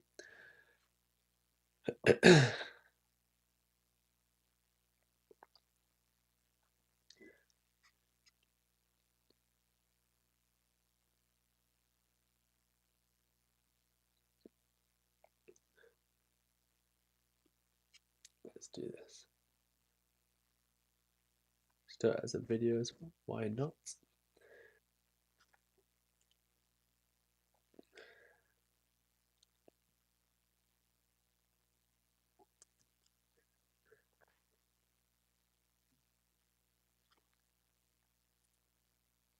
Thank you, Martyn. Yes, let's have a look at Micron Technologies, ticker symbol MU. This has been requested by one of our members. If you do want to request a stock review, then please do leave a super chat or a super thanks in the comments. And please do hit the like button if this is your first time on the on the channel, if you want to see more content like this. But let's have a look into Micron Technologies. I'm going to look at my short-term, long-term, medium-term targets for this stock. I'm also going to have a quick look at the fundamentals, as it was a very generous super chat. So let's have a look at the stock. And the first thing I look at when I look at this stock is, even without looking at the market cap, I can tell it's a well-established company. Even though it's got these big swings, it is not going down in a straight line. a lot of the stocks we look at these days is people trying to gamble too much on the stock market, but this stock just by itself, it looks like it's looking good by itself. And then I have a quick look at the market cap, and it's 118 billion. So you can see this is a well-established company, Micron Technologies, and I'm sure a lot of you have heard about it. This is alpha spread, the technology we use for the fundamentals. What it's saying is worst case right now, it's overvalued. The stock should be at 61 USD. The base case, it's saying it's about at value right now. Maybe it should be, maybe it's undervalued a little bit, and it should be at $121, which it was not too long ago, last week or this week. And then you've got the best case, which is saying it should be at $232. So let's see if the technicals match up to that. If we have a quick look at the fundamentals still, you can see the revenue is increasing, the operating income is actually increasing as well. In the future, that's the projections. The cash flow is decreasing, the investing cash flow, so that's good. The assets is 65 billion, the liabilities is 21 billion, so that's obviously great to see the assets are more than the liabilities by a factor of sort of 3x, which is good. And most of it's long-term debt, 13 billion is long-term debt, so it's not going to be affected too much by the current interest rates at the moment. If we look at we go down, the profitability score is looking okay, not the best, but it's still looking good. And this company is not going anywhere. This is not going to zero. The solvency score is 71. It has nothing wrong with the solvency. So the fundamentals looking good. You can see the targets. The Wall Street targets. One is saying about 7% downside. The rest is much higher. We can see that the targets for the most part are to the upside. Let's now see how that compares to the technicals on the chart. This has it's already done its earnings report. The next one is in 66 days. The earnings, it beat earnings by quite a bit. But wow, by quite a large margin. That the estimate was negative 0.25, the actual was 0.42. So a surprise of 0.67, a surprise of 266%, which is very, very large.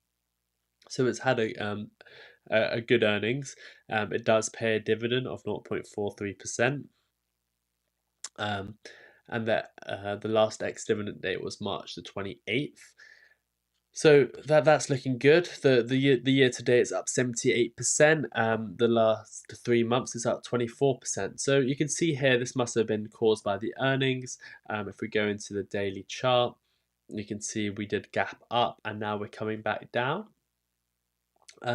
So let's go back to weekly and analyze this from the time that this stock came out, and then we can go back into the shorter term.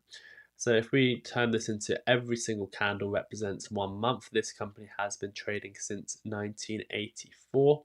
You can see that the floor price, we're just going to put a few technical lines in place, a few horizontal lines. So let's make sure that was accurate. Let's zoom in to the base case over there. Yes, very much accurate. We'll put a few horizontal lines from the IPO days.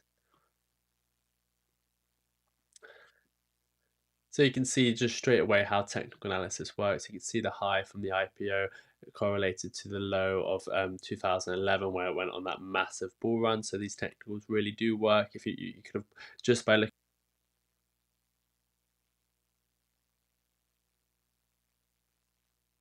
all the way up, it's never come back down at $4 all the way to $106. So that's why I like to put those levels in. Another one of those levels would be the high of 1995. You can see it's a very significant high. And then you can put a high in at the highs is another very big blow off top in the dot-com bubble, and that was around $97.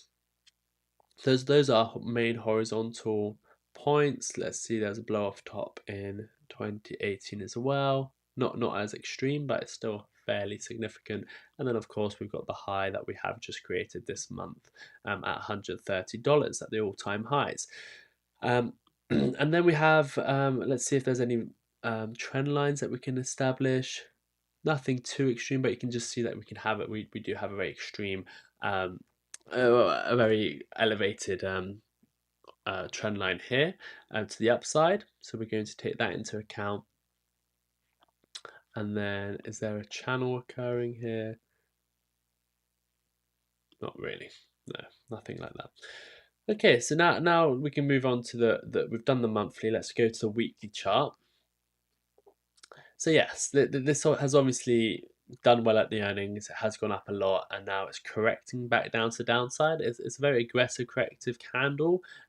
We are buy. This is the area I'll be buying at, $97, $95. This is going to be my first buy zone. So I'm going to create a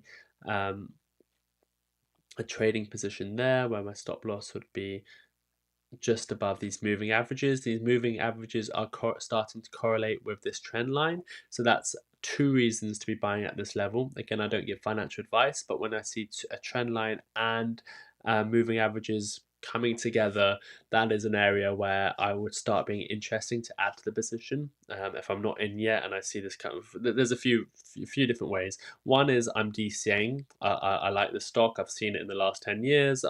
I like how it's operating, and I like to DCA, but I don't like to DCA randomly. I like to DCA at points. This would be an area I'll be DCAing. Another reason would be, let's say I've never seen the stock before. I've done a fundamental analysis for myself. I've seen the earnings, and now I'm very interested. The earnings were very good. It's caught my radar. Where do I buy it? Do I buy on the day of earnings? No. Let me be clear-minded. Why I'm going to buy it is an area where it starts to make sense. It's lower risk than buying it randomly, and that will be one area here. Because of the trend line and because of the moving averages, this is an area that you might want to start building a position for the stock, and that'll be at $97. I've just seen a super chat from Vaz. Yeah, so $97 will be my first area. Of course, if things turn south, you don't want to be investing all your money at that area. The next area could be this area here. Oh, don't want to do this area here, which would be my next significant level to be investing at $64 to $60, somewhere around there. Vaz donated £4.99 through a super chat. Just in case we do you have want to tell us about the wedding? Correction. What's the plan? And that'll be the next Where? real Who with? area What to are be you buying. wearing? The reason for that is because there's two Will trend it be lines on the extra correlating. One channel would be live? that horizontal trend line that dates back to 2018 and 2021 and 2022 and 2023, and also the trend line to the upside, which dates back to 2016, 2020 and 2022. Vaz donated £4.99 through a super chat. Do you want to tell us about the wedding? What's the plan? Where? Who with? What are you wearing? Etc. etc. Will it be on the extra channel live? I'll answer that question shortly. This was made during a live stream. I do a live stream every Sunday, so please do come in and ask your questions. But yes, as I was explaining, this is the trend line, and it's correlating. Two trend lines are coming together, so that'll be my next big area to be buying. So I'll invest here, and I'll definitely leave some money on the side to be buying there. Now, what's my target for this stock? Of course, this stock was in price discovery last week, so we can't. We don't have any targets from before, so we can do a Fibonacci from the last high to the last low and start looking at the 1618, and look at that. This wasn't planned. I've taken the high to the low, and what was the target? The 1618, exactly where we topped out at 129, 130. So that the reason that the stock has come down is because people who are long-term investors who do like the stock have seen the Fibonacci price, and they can clearly see that was the first area of taking profit. So I wouldn't be surprised as if we do come back down even to 87 cents. So you could be looking at something like that. So that take profit has already been taken. So what's that area net after? Down the line, somewhere 5, 10 years, 3, 4 years, whatever your time horizon is, I think the next take profit on the stock you'll be looking at 3618, the 3618, I think, yeah, which would be at around $230. You might be holding for a while, but that's your next real take profit a level. So good luck to you all. Those would be my buy-in zones. My short-term target is down a little bit, coming back down to just under $100. My medium-term target is coming back to those levels of $129, and my long-term target is $230 for this stock. I'll pass it back to you, Martyn. Actually, one more thing I wanted to show you guys. Sorry, before I pass it back down to the owner of the channel, is the RSI is looking fine. It's in the bullish control zone. Yes, it's calling off, which will be good. It will allow it more levels to rise. And the other thing is the MACD is still green. It's not in the red, so it is still looking good. Even if it comes down a little bit, these indicators will still be looking good. They won't be ticking bearish, and it will allow you to get back to those $130 level relatively quickly, in my opinion, once you start bouncing at around $100. But yes, now I'll pass it back to you, Martyn. Thank you for the opportunity. 50, 50, 50, 50, 50, 48.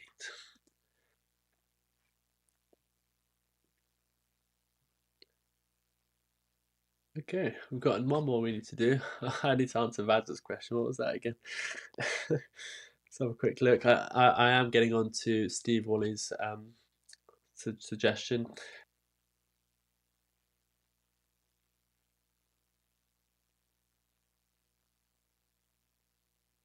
I never thought it would be like this. Somehow my Sunday shows, I have to be answering the super chats. The super chats have to do straight away. I always thought I would be able to answer everyone's questions, but unfortunately there's just so many of you supporting me, which is very, very kind, that I only get time to answer the super chats. So if you do want your questions answered, it seems like the only way is through super chats. I will try and obviously read everyone's questions, but in terms of charts, it takes up too much time. Vaz says, do you want to tell us about the wedding? Where? What's the plan? Where? With? Who with? Who with? Just someone random, Vaz. That's who it's with. What are you wearing? etc, etc. Will it be on the Extra Channel live? To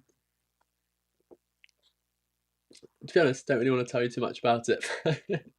It won't be on the Extra Channel. The plan is to get married. Where? London. With who? Someone random. What are you wearing? I'll be wearing a suit. And will it be on the Extra Channel? No, it won't be. Yeah, unfortunately not. But thank you for asking, Vaz, and thank you for the £5. Sorry that I couldn't give you more details. Vaz, we need an Extra Channel for the special events. Standing by all ears on SPCE. Yes, Parasoft. I promise I will get onto that. I've just got one more super chat to get through, and then I'll do SPCE. Who here has YouTube Premium so they don't have to put up with adverts? I keep considering it. James, I've got YouTube Premium, and I just don't think I can do YouTube without YouTube Premium. There's ads everywhere, and I absolutely hate ads, but I understand why there has to be ads. Because creators won't be able to create if there wasn't ads. But YouTube Premium solves all those problems. You can replace your Spotify with YouTube Premium. You can download videos. You can do so much with YouTube Premium. I think it's really worth it. If you can find a way of trying to do it under student deal, that's how it's worth it. I seem to somehow keep renewing under student deal, and that makes it really worth it. But yes, I would recommend it, James. I would pay full price for. I think I ended up paying full price now, but there was a long while I was using under student, but I haven't looked back since I've got YouTube Premium. Vaz says, we haven't set up the Monday evening Martyn Sensei video podcast extra premium bundle like channel yet. Yes, we have to do that first, Vaz, and that's exactly what we're going to call the podcast channel. Robin says, what do you think of S&P 500, buy or sell? I think that's replying to someone. I don't get many ads on Sensei's show. That's good, Vaz. Vaz, I would also like a Sensei and Martyn podcast once a week. It has my vote. It had everyone's vote. I think it was the highest voted poll ever, actually. Yeah, that'd be interesting, wouldn't it? But having said that, the last time we did it, we were just talking about some random things. I don't think it helped anyone, to be honest. Vaz, mainly on the afternoon show, less in the morning one. Interesting. Please, any info on SPCE? What are the chances SPCE will go bankrupt? It's not looking good. Yes, we'll look at SPCE, but unfortunately, I don't have the chances of it going bankrupt. But I'll talk about SPCE, but just later on. I'm late. Did you look at Toncoin already? Stacey, why would I have looked at Toncoin already? Did you request it? Why? I haven't. So you haven't missed out on Toncoin, Stacey. I'm in London. Just saying, says Ibran Wolf. SND says, I will tell you on Discord, and I'm not a future teller. I depend on fresh economic announcements from my. Oh, he's talking to Ramen. I love the sketches with you and Martin Rallo. It's very kind. All the words you said about that is very kind. I appreciate that you like our opinion. Let's get to the Steve Wally's. I'm so sorry, Steve Wally. I should have focused on your super chat before I read those comments, but there was too many comments coming through, and I just had to keep up to date.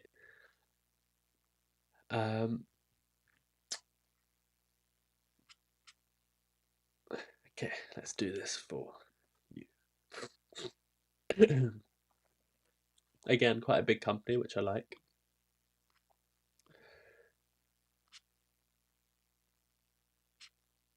We can, just because I delayed it a little bit, let's have a look at alpha spread for you as well. PAAS.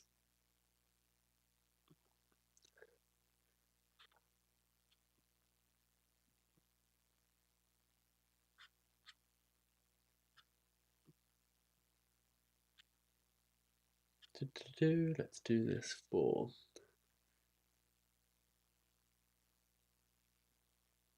Oh, you did request it, Stacey. Sorry, Stacey. Sometimes when the video, when the live stream starts, a few of the comments that were posted further back don't actually show up, so I never actually saw you post that. And unfortunately, we've got so many super chats that we had to focus on that. If I do have time, of course, I'd love to. Of course, I'd love to look at it. It's just I've got so many requests, and I have to focus on the super chatted ones first.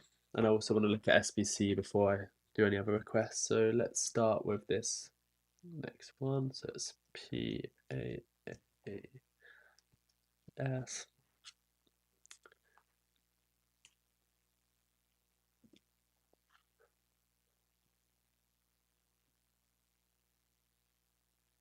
To be honest, I don't think this would draw too much. Yeah, I don't think we need to make this into a video. Yeah, I'll just focus on doing it for you. There's no point turning this into a video. So yeah, so the if we just look at the alpha spread, we're looking at the worst case. Obviously, this is what we use. I'm sure you've seen it before. Steve, this is what we use for the fundamentals. I'll give you all the information now because of course you're super chatted, so I'd love to give you the best service. So the worst case is saying it's overvalued by 26%, which should be saying it should be around $20. Base case is saying we're still overvalued and it should be at 23 not dollars, Canadian dollars. And then best case, it's undervalued by 10%. So it's not giving that much margin of upside based on the fundamentals. Everything's looking good, revenue looking great, operating income looking like it's really going to start going up in the years to come. And the quarters to come. Then we've got net income, operating cash flow has gone up, investing cash flow has gone positive for the first time ever, which is great to see. Assets 7.2 billion. And then we've got liabilities at 2.5 billion. So it's looking like a good ratio. Nothing bad about that. Are we in long-term debt mostly? No, we're not actually. Accounts payable, it is spread out, so nothing too terrible. A fair amount is in long-term debt, so that's not too bad. Let's see what Wall Street is saying. Wall Street is saying downside. Everyone is saying downside on this stock. Profitability is not too high, and even the solvency score is nearing 50. Of course, above 50 is still good, but once you start going below 50, it's not too great, in my opinion. They're both orange, nothing too bad. $6 billion company, sort of expected at that price level. It seems like most people are saying this is overvalued. Let's see what the stock, the technical analysis is saying. So we've got the first thing I'll put in is sort of a trend line, just showing that over time, since the beginning of this stock, there is higher lows. You haven't put in lower lows, which is good. People are still owning the stock. People that have been owning it since 2000 are still holding on to this stock. Stacey Bailey donated $20 then through a got your super chat. horizontal trend lines. OKL super chat. Smiley the face. IPO Smiley price face. Happy cat doesn't face. show too After much. of course. Go to the Sorry friends. Tan and levels. Solana please. This one is based on 1997. You can see of the price opening, the IPO price opening, and also it correlates to the crash of 2016, the way you put in your bottom. And then you put a high over there in 1997, so that's correlating to the price we had literally 3 months ago. Oh, here we go. Stacey Bailey donated $20 through a super chat. Wow, thanks. OKL super chat. Smiley face. Smiley face. Happy cat face. After of course. Sorry friends. Tan and Solana please. Ton and Solana. Stacey, we'll do it before SPCE. You've done a super chat. We'll get straight to it. We'll do it right after we do this. Thank you so much for the super chat. It all goes towards the channel and keeping us running, keeping me and Martyn Studios going. So thank you for that. There's a lot of things that go into, but thank you so much, Stacey. We'll get right. I'll do that right before SPCE, because you super chatted. Yeah, it's just getting crazy. I can't even do. I haven't been able to do even one request that's not paid today. I would love to, but everyone's super chatting because they want me to do their suggestions. Anyway, let's get back to this super chat, which we put the horizontal line here, and hopefully over time you guys can get your own trading view accounts and you can learn what I'm showing you.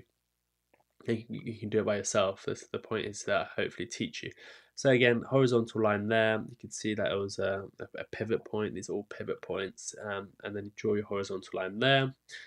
And then obviously you can go to your all-time high and then just draw a horizontal line, but there's no point really doing that. What's more important is this downwards trend line, which you can see here. And that's all the really important areas. You can then go down to the weekly and see if there's anything else that grabs your attention. For me, what would be another trend line would be this high of 2004. It correlates with these highs here, and at the price we're at now. Okay, now you can start looking at where we are now and where we think the stock can be going.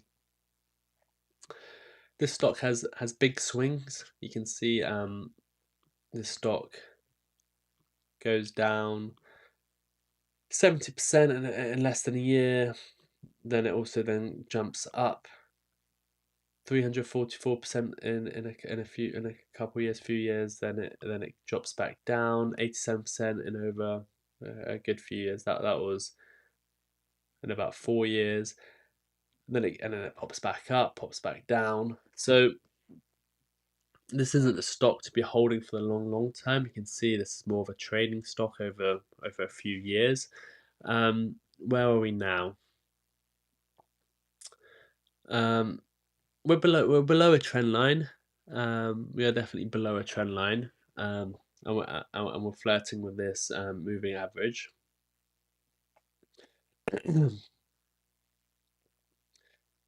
So what do I think?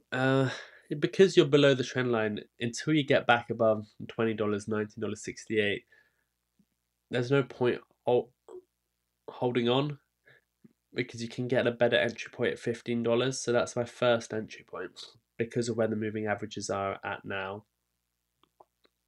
Let's put my first point there, something like that. I'd much rather buy the stock at $15 than where it is right now. Again, if it gets above $20, then it's a different story because you're above the resistance, and then you can start looking at maybe going all the way back up to $38. But right now, where we are currently, where we closed the price last week, we haven't been able to get above the 1964. And last time we did this, we went up to $90. We dropped back down to $14. We then tried to break the point at 1969, and then we dropped back down. So you don't want to do the same thing again. You don't want to be holding this stock and going sideways for another 2 years. So I'd much rather buy it $1 higher, knowing that it's above support, than buying it right now. And what I mean by that is I'd rather not buy it today and buy it tomorrow when it's $1 higher, just because it's above the support. That would stop me from buying this below the resistance and then holding on to it for 2 years while it goes down and sideways. If it gets above $19, that means all those stop losses from all the people shorting it and taking profits is taken out of. You're above support, you're above the last resistance, and you can start looking at the next target. Right now, sorry, excuse me, you're still below the target. You're still below the target, so it's a waiting game. If you get back above it, then consider buying some. But right now, it's more likely that the stock is going to go to $15, and then if it doesn't stop there, then your next buyout is at $12. So for me, what I'd be doing with this stock if I'm trying to get into it, if you've been holding it since $12, consider taking some profits, because you're at $19. You've made it good in a matter of 49 days. You've nearly doubled. You're up 60-70%, so that's good. If you've made that, consider taking some profits. You're at resistance. If you're looking to buy in, I wouldn't be buying anything now. If you get back above $20, then yeah, put in 20-30% of the cash. The next buy-in zone for me would be at $15, and the one after would be at $12. And then what would be my targets after breaking $20? It's very, very clear for me. My first target would be $30, and my main target would be where this box is. Now, I'm going to draw for you now. And again, in time, we'll look back at these and see if I'm right or wrong.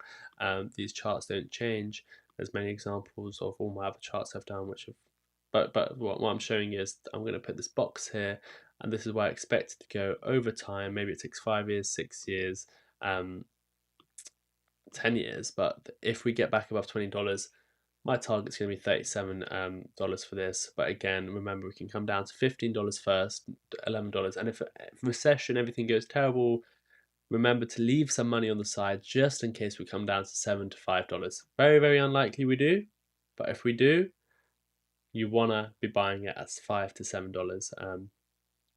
And that's for PAAS.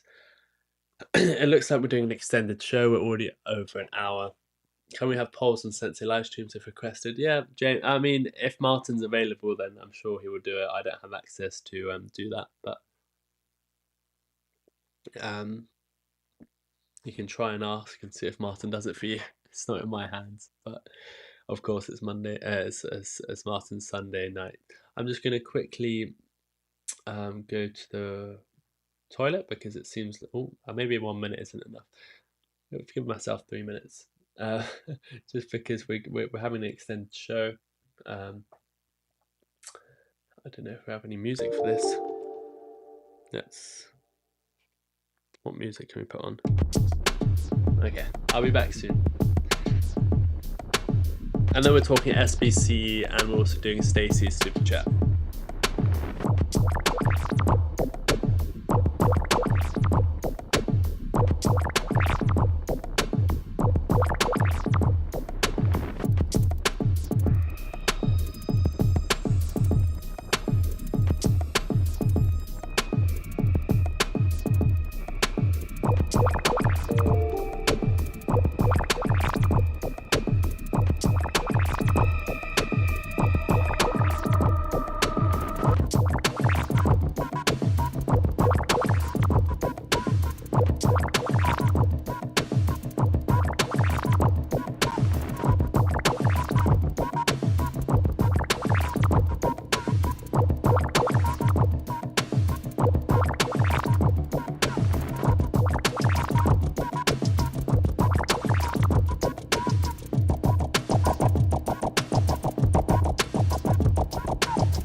am back.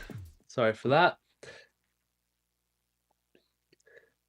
Okay, so what was the next? Yeah, Stacey's. Oh, am I back? Yeah, I'm back. It was Stacey's request. Let's have a look at the comments quickly. Oh, I could do SPCE first. You're interested in that too? Amazing, Stacey. If it doesn't make a difference to you, then let's do SPCE next. What do you think of super micro computers down 23%? We need Martyn Lucas Bitcoin t-shirts. Can we do a poll and says yes? Sounds. Have 5 minutes, Sensei. Don't rush. I'll make some refreshments. Thanks, James. Very kind. Fisker. Yes, that's much better music than on the extra channel, says Fats. Good music, I like it, says James. Bank Robbers music. Thanks, Sensei. I'm in pass at $19.12. Where are we now? Oh, okay, wow. So it's just on that line, isn't it? Where it's like, am I in? Am I out? Yeah, let's see what.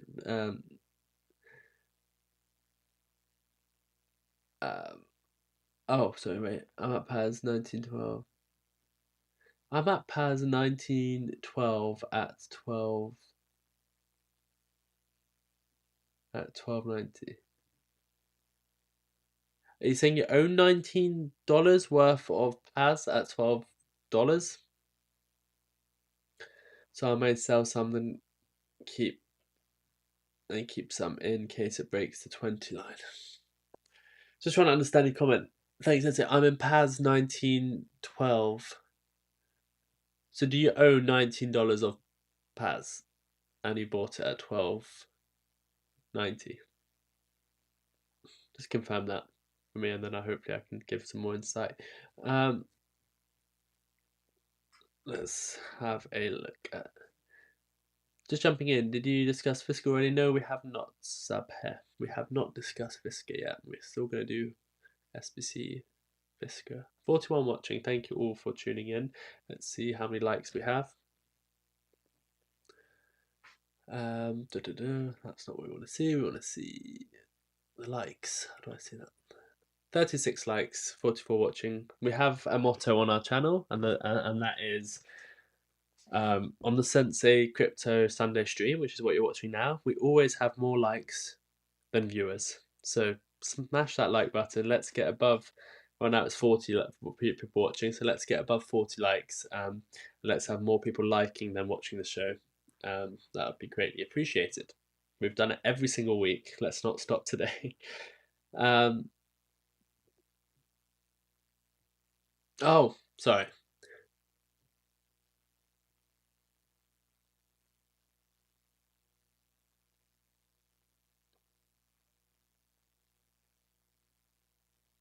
I'm in PAS. Okay. Yes. I'd assume you'll be in today's price, Steve. That's what threw me off. You've given me today's price for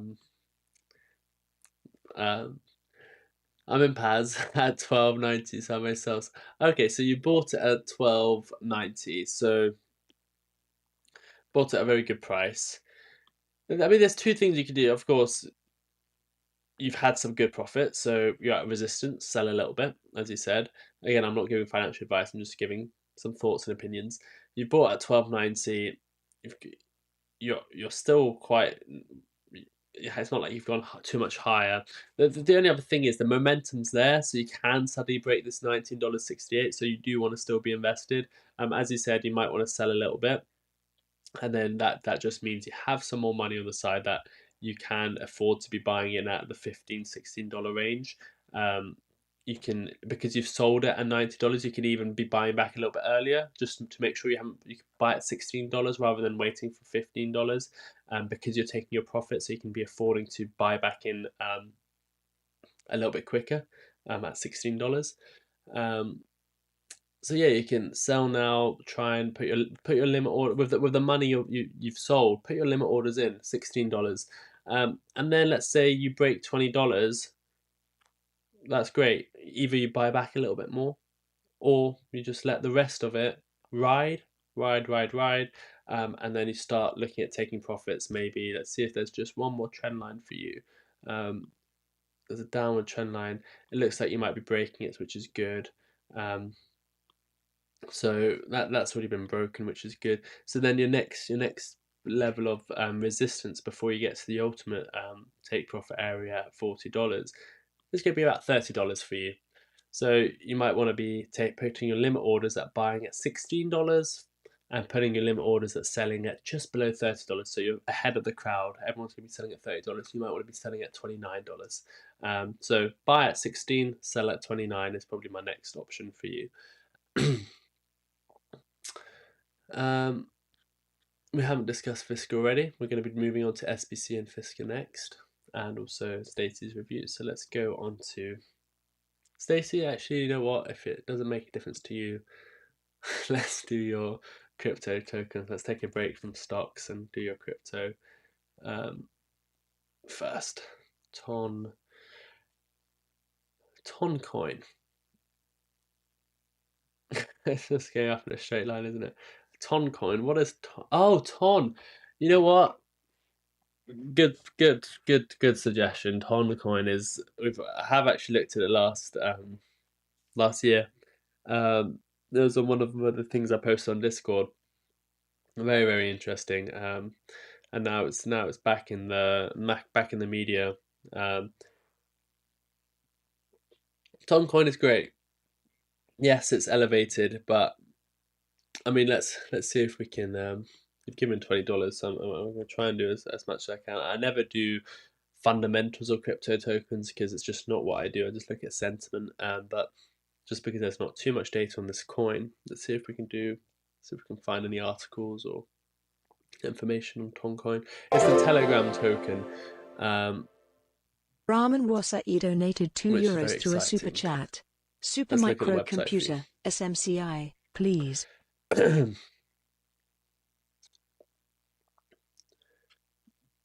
We might even turn this into a video. Maybe this has some hype behind it.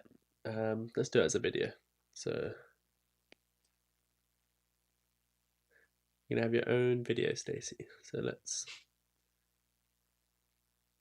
make it into a video. Oh, I never knew when I finished.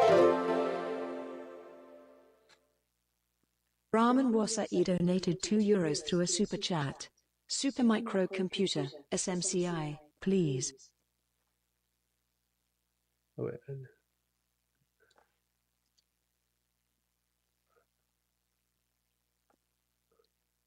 So thank you. Oh, I didn't even notice. Raman gave us another $2 super chat. Super.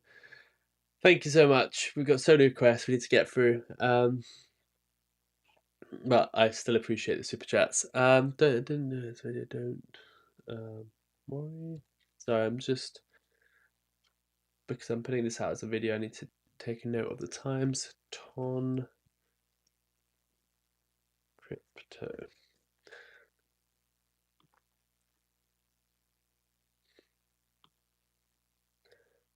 $1.19.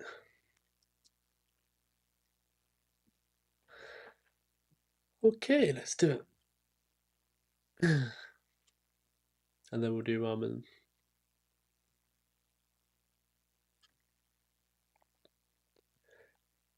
Thank you, Martin. Yes, let's have a look at Toncoin, the Telegram token. Very interesting thing.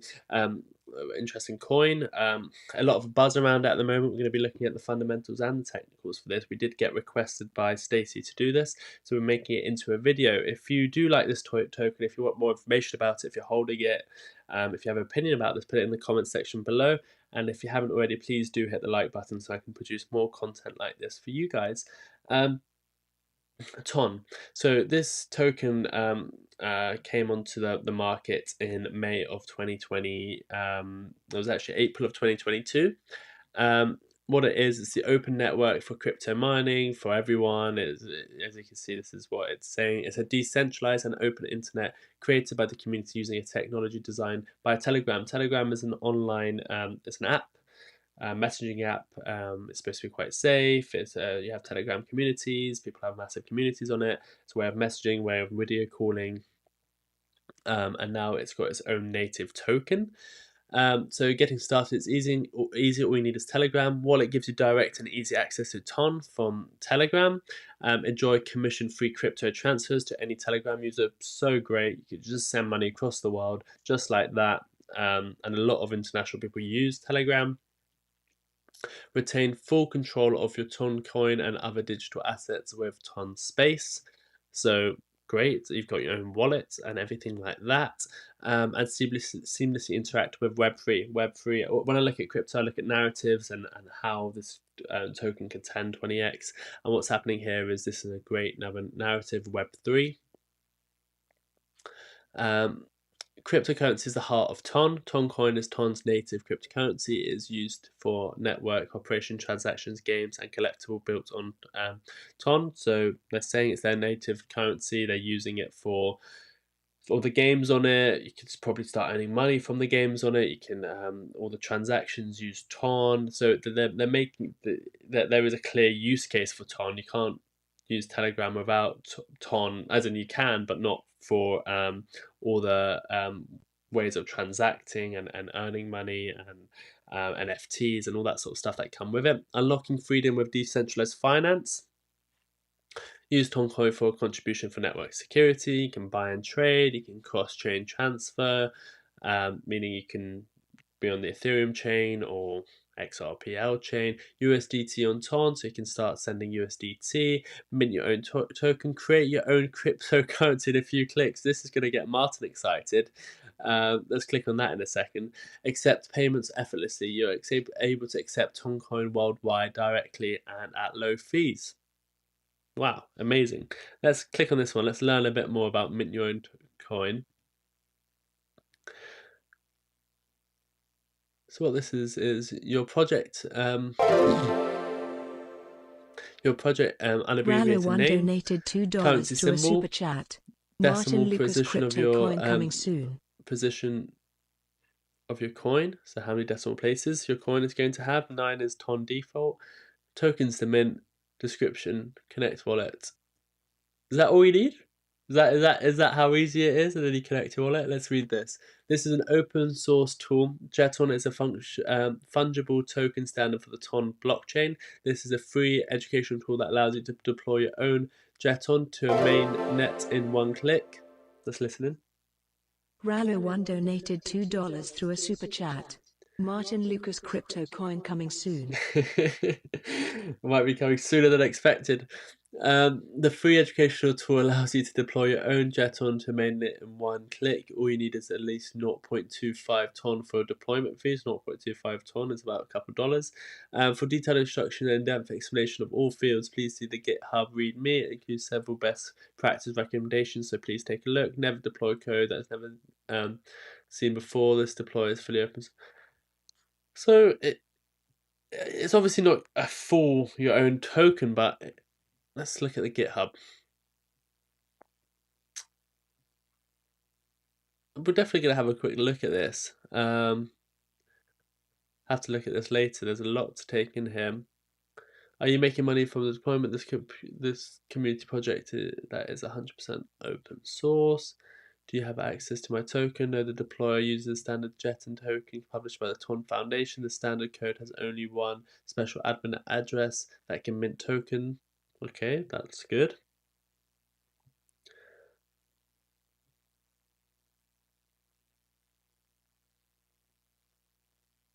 Okay, very, very interesting stuff. So it looks like you can mint your own token on the Ton chain. Let's continue this. Explore apps and services. Mobile anonymous eSIM. Affordable, secure mobile internet provider for home and travel. Easy to remember address. Your wallet and website can be easily found on the Ton network. Monetize your audience. Great. This is looking really good, Stacey. Thanks for this. Bringing this to our attention. Stacey is one of our members who has asked us to review Ton. Buy Telegram Premium. You can use it using your Ton tokens, cheaper using your Ton. So they're really making Ton useful. Unique digital art, as I said it before. NFTs. Unique collectibles, NFTs. Dive into the future of internet. Ton sites, Ton proxy, Ton www. Ton storage. Build your product for global audience.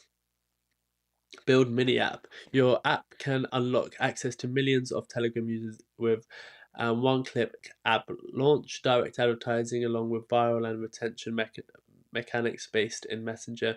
Millions of users have been onboarded with Ton via @wallet. Build mini app. Let's click on this link. What's this now?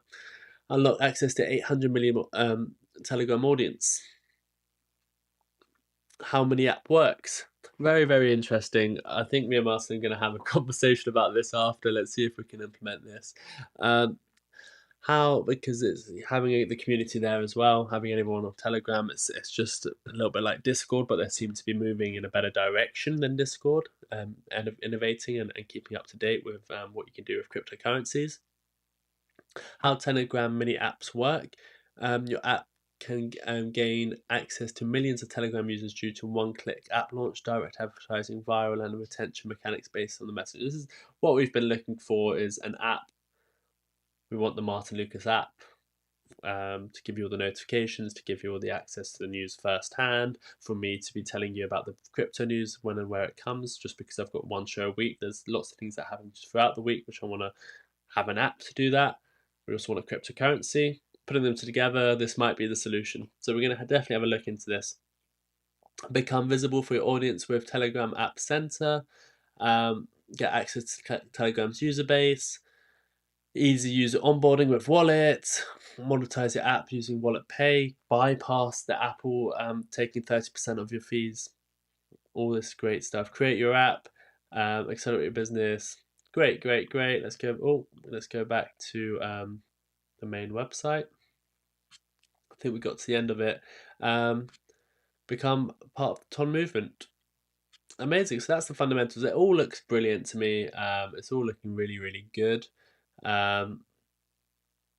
So that all looks great. There's much more on the website they can look into, but just have a quick look at the white paper. It's going to be a lot of information on it, but let's see if we can see their roadmap. Do we have a roadmap here? Lots of information. Wow. This white paper is more complicated than a Bitcoin white paper. But yes, let's now go on to the fundamentals. Sorry, we've done the fundamentals. Let's look at the technicals. There's not too much to report back. Accumulation for quite a long period of time. IPO'd at around $1.93, shot up to $3. That's the high we had. Then in the next few days, we hit the all-time low of 74 cents. Accumulated sort of in this passage, in this parallel channel. Finally broke out. We're at $6.12. I love the look of this coin. I'm ready to just jump right in at $6. So I'm happy buying some, let's say at $5, $6 doesn't really make a difference. Buying some just to make sure I'm in this token. I have seen this token last year, and I've just forgotten about it. I was always a fan of Telegram, and now in the last couple of months, they've really been coming out with all these solutions. So this is why over the last few weeks this token has 3x. It's gone from $2 to $7. So I'll be buying some now. I would then be looking to buy some around just below $4. That'll be my next buy-in zone. And then, I mean, it probably won't go much lower than that, to be honest. And if it does, you want to be looking at maybe $2 buying a next amount. But I'll be buying some now, buying some at $4, buying some at $3. And then where would be my target for Toncoin? You have to start looking at market cap at that point. Let's go on. It's got 21 billion market cap. So it's already become the number 9 cryptocurrency. Wow. It's just below Dogecoin. It's been a silent warrior, and no wonder it's in the top 10 cryptocurrencies, above Cardano. Wow. This has caught me off guard. Toncoin is in the top 10 cryptocurrencies. $21 million market cap, $1 billion market cap. Where can this go? Well,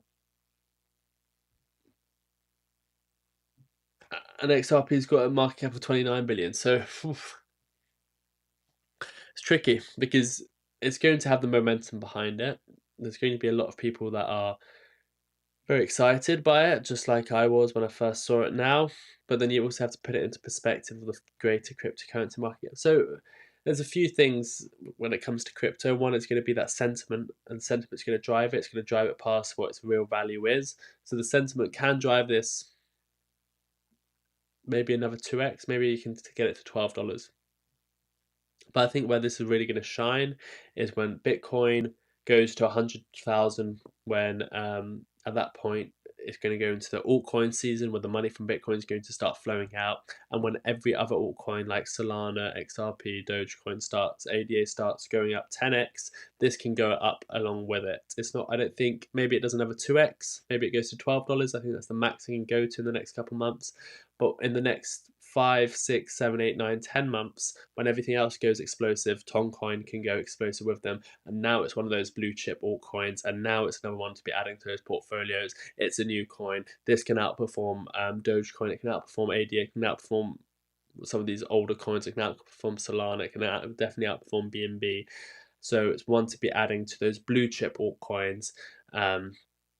It is now turned into a blue chip altcoin in my opinion. And I'd love to be buying it for $3-4, and expecting it to probably not do much for a few months. Maybe it'll pop up to $12, but then it won't go much higher because it can't start going past USDC, XRP for too long. It might jump up above them for a little while, but realistically, Toncoin will really start performing in about 5-6 months.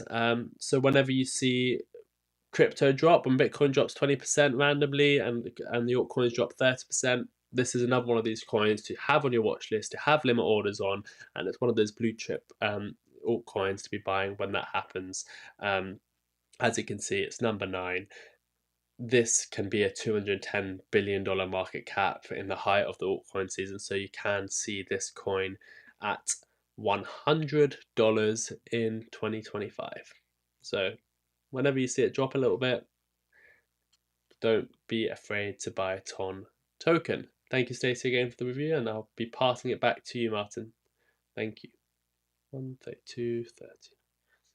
132.30. 132.30. So that's the time I'm sending to Martin for the video. But yeah, wow, very, very interesting. Thanks, Stacey. Let's have a quick look at Solana. It's not going to be as interesting, so we all know what Solana is. We don't need to look at the website. Solana, what do I think? It's been bouncing off this a moving average at 124. If you have just tuned in, please do hit the like button. We are definitely going to still look at SPCE and FSR and even gold. So we're having a very extended show. It's probably going to be about 2 hours. So please do hit the like button and subscribe if you haven't already. And we do also have another super chat that we need to address as well before. But let's finish with Stacey's very kind $20 super chat. And her next request was Solana. So Solana, it's been bouncing off the moving averages. As you can see, these moving averages aren't just here for fun. They actually do mean something, and what's been happening is they've been bouncing off them at 125. So that's the buy zone, the first buy zone. The next main buy zone is $80. Above $80 in a bull market, below $80 you're not. So if you want to be buying the stock, then I'll be waiting for $123, and then I'll be waiting for maybe $86. Because everyone's already bought $80, the buy price is going to be a little bit higher. So it'll be around $86. So you'll be 2 buy prices, very, very simple with this one, $125 and $80. You're probably not going to go too much below it. You probably missed out on most of the gains for Solana. Best case, you might get $500 Solana, best case, but I wouldn't be too bothered with Solana, unless it hits $80 and then you buy a few. But at the price right now, I would not be too bothered with buying Solana. You're not going to get massive gains out of Solana anymore. You would have if you listened to us and you were buying it at about $10. But right now, it's already done a 15x. Missed the boat. If you really like it, obviously it's a great token, great system. You might want to see if you can buy it for $180. And then if you really like it, trying to buy it for $124, you'll probably get no problem. Not too much more to say about that. My target might be $500. absolute top target is probably $1,000, which is less than a 10x. So might be worth looking at other tokens. Sorry, Stacey, we have to move on, but there wasn't too much to say about Solana. The next super chat was SMCI. So let's have a quick look at that from Raman, and then gone through all the super chats. Oh, great! Wow, look at this. Right into the moving average. So this week it is actually down 20%. Wow, this token has just gone. This stock has just gone crazy in the last year, hasn't it? Earnings in 9 days, so everyone's getting ready for a volatile week ahead. Wow, this it's absolutely crazy looking at this stock. It's $41 billion market cap, but in the last 2 years, it's up 33,600%. That's absolutely wild. Let's have a look at alpha spread and let's see if we can bring some see what's going on with the stock.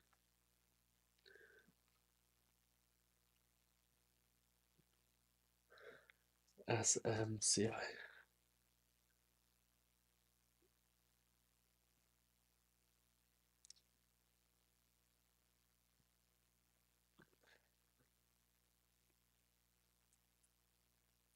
Sorry, excuse me. Intrinsic value, it says base case is overvalued by 33%, best case it's overvalued by 5%, and worst case is overvalued by 69%. So they're saying it should be around 221 or 274, and best case it should be at 674. We're currently above $700, so alpha spread is saying it's overvalued. Of course, we've got some big growth coming up for the stock. Otherwise, it wouldn't be going up so much. Wall Street target is, wow, we've got someone saying this is $1,000 stock, and someone else saying this is $1,500 stock, and then we've got another Wall Street target saying it's $252 stock. So a massive range here. So of course, this stock is just causing a lot of volatility and a lot of people confusion. Got insiders selling millions of shares, because why wouldn't you? Just made millions of pounds, you'd be selling if you're an insider. Okay, let's go to the chart. With a chart like this, I can't give you too much information. The first thing I can tell you is you're coming into the moving average, the bull market support band. First area to buy. All this time when it went up, your buy should have already been taking place at around 278. So you wouldn't be buying all the way up until 1,000, 1,200. You wouldn't be buying. It was too high risk. Now is the first opportunity that you can have your first buy.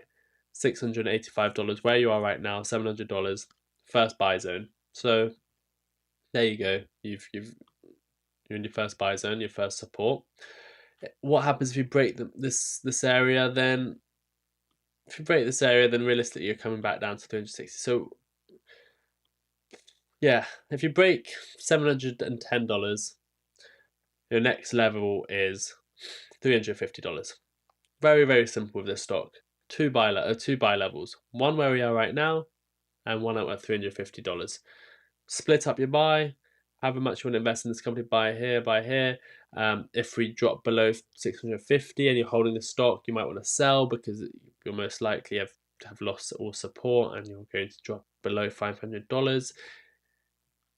If you've bought earlier on, then you don't really mind. You can buy some more here, and then what you're looking for is to get back to those all-time highs at 1,200, doubling your money again. So not too much to say. You're coming back to a buy zone. That's your next buy zone. If you drop below it, then if you drop below 640, then get ready. You might be heading further down. But we have to move on to the next. If you have any specific questions, please let me know and I'll get back to it. But we have to move on. Tom Collins sound exciting. Thank you for bringing it to our attention. Well, thank you, Stacey, for bringing it to our attention again.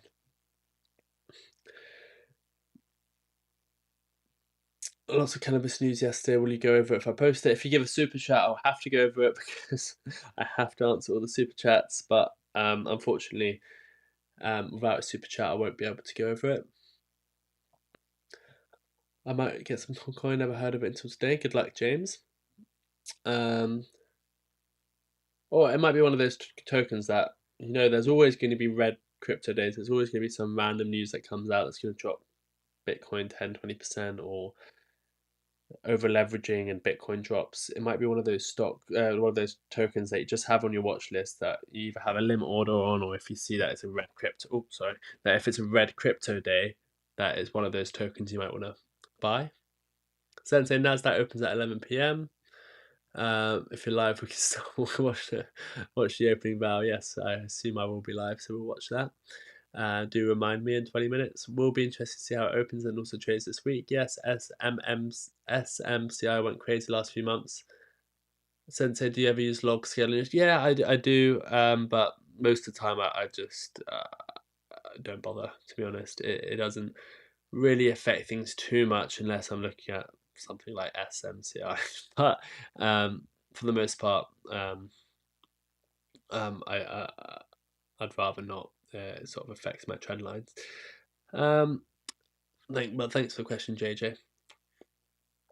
Let's finally go over to FSR just quickly because I want to have a quick look at what the price is, and then SPCE. I don't have any news on FSR.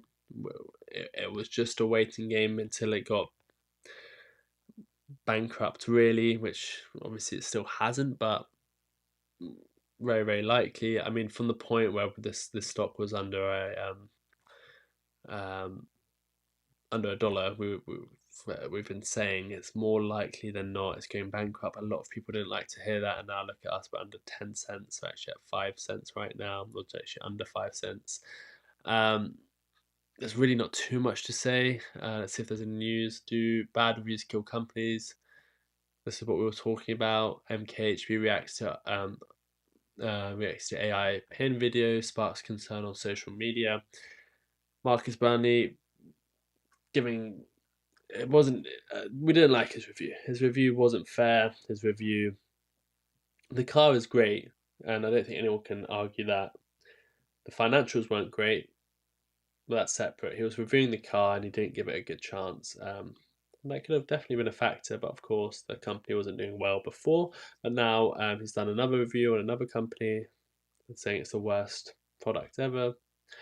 Let's see what this article is saying.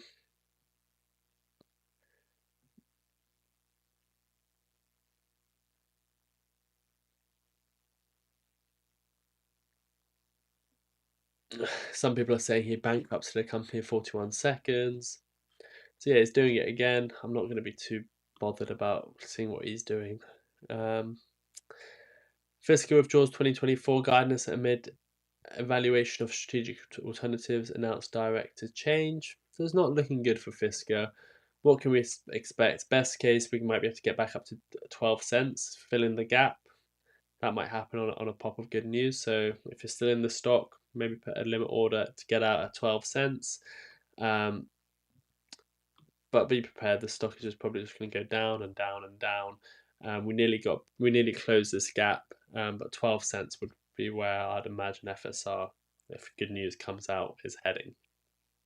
I just don't see the stock getting above $1 ever again, in my opinion. And I can be wrong, but I just don't see that happening at all. Let's go on to SPCE and make a video for it. Let's see how many likes we have.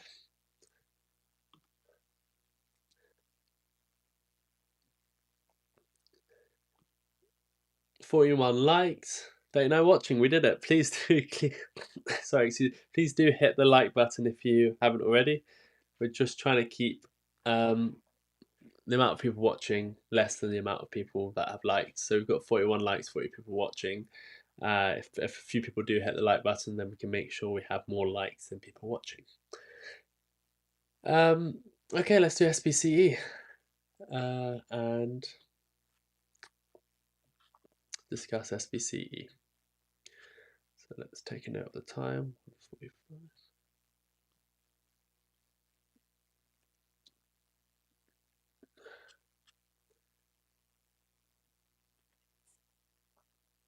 Thank you, Martin. Yes, let's have a look at SPCE. Unfortunately, it's been a very sad week for SPCE. We have said it for a while that SPCE can go under $1. A lot of people denied it. We've been saying it since $4.11, since we broke $4.11. We've been saying it. Not that I wanted it to happen, but it was always quite likely it was going to happen just with the trend that SPCE was on. But now we're going to look at what I think where the stock is going, my long-term, short-term, and medium-term targets for SPCE. It's going to be a fairly short video, so if you can stick with me to the end, that would be very appreciated. And please do hit the like button if you do want to be updated on the technicals. And if you do enjoy the warnings I gave you for I hope I saved a few people losing money. Again, I don't give financial advice, but when the charts were breaking 411 and I said it's just get out the stock, and when we hit $1.50 and I said not a terrible time to buy, but then when we hit 246 and I said it's looking bad again, or we're breaking trend, it's just giving you that information for you to decide what you want to do. So if you do enjoy the information I give, if it does help you, please do hit the like button. And even if it doesn't, you might just want the SPC content just to give you some hope or whatever it is. Please do hit the like button and leave your comments down below, and I'll see if I can help or answer your questions. But yes, right now SPCE is looking. What we've always been worried about is the trend. The trend is your friend. The trend is your friend until it ends. The trend is your friend until it ends. And what's the trend been? Been for the last, since 2021, down. There is no reason for us to think it was going to change. It's been down. It has a few pops up, and that's why we're trying to make our money. Down, down, down. You can just literally see it's just been heading down. And then we had an opportunity at 150. The trend changed in the short term to the upside, but when the trend was changing again back to the downside, if you go into the daily candles, what I was warning you about, if you go in the WID videos before, look at this purple line. The trend was the upside, and then the trend is your friend, and the trend changed. The trend was no longer to the upside, it was to the downside, and that your final warning to get out was at 235. And the issue is some people don't mind. They say, oh, the trend is changing, but I don't mind holding on. 235. Now, the issue if you don't mind holding on, you think you're doing a good thing because you want to carry on holding your shares and your stock and you believe in the company, which we all do, we believe in the company. But instead of, you're doing yourself a disservice, because with that 235 share, you can now buy practically 3 shares for the price of you selling one there. So if you really love the company, why not try and own more of the company and sell out to be buying at levels which are better? But anyway, that's in the past. You learn from your mistakes. You don't go down with a sinking ship. You try and accumulate as many shares as that is. You can still love a stock and not be in it. You don't have to be emotionally attached. But that's a lesson for the future. Where we are right now, I wouldn't suggest selling now. We're at 85 cents. Realistically, if this goes below 40 cents, the company's finished, in my opinion, which is not good news. So we must be, if this company is going to survive, this is a buying opportunity. I do not have any levels in mind. My final levels were $1, $1.10. That's what I've been calling for. That's now happened, and of course we're a fair amount under that. What do I think of SPC right now? I think it's a buy. Again, obviously they've got the Boeing issues. Is it going bankrupt tomorrow? No, it's not. They've got enough cash until 2020, end of 2025, in my opinion, beginning of 2026. Even if they lose the Boeing lawsuit, I think they can continue for another year. If things start looking bad, that will start. You would start seeing the stock price start going down in 2025, middle of 2025, when people start thinking of bankruptcy scares. If people start thinking they're going to run out of money, but right now, it's nothing to be worried about. In my opinion, their market cap's 352 million. They've got more cash than that. Right now, SPC is one of those stocks on the stock market right now, which at these levels now, I would not be afraid to be buying. And that's why on my chart right now, I'm going to do something just so everyone knows at these levels. Where are we right now? I mean, I would have said it below, but let's just say exactly the price we are right now. I'm going to write a note to say buy now. for those people that love the company, why wouldn't you be buying it right now? It's my first time I've said buy it. The last time I said buy was at 150 and we sold at 244. I'm saying it again.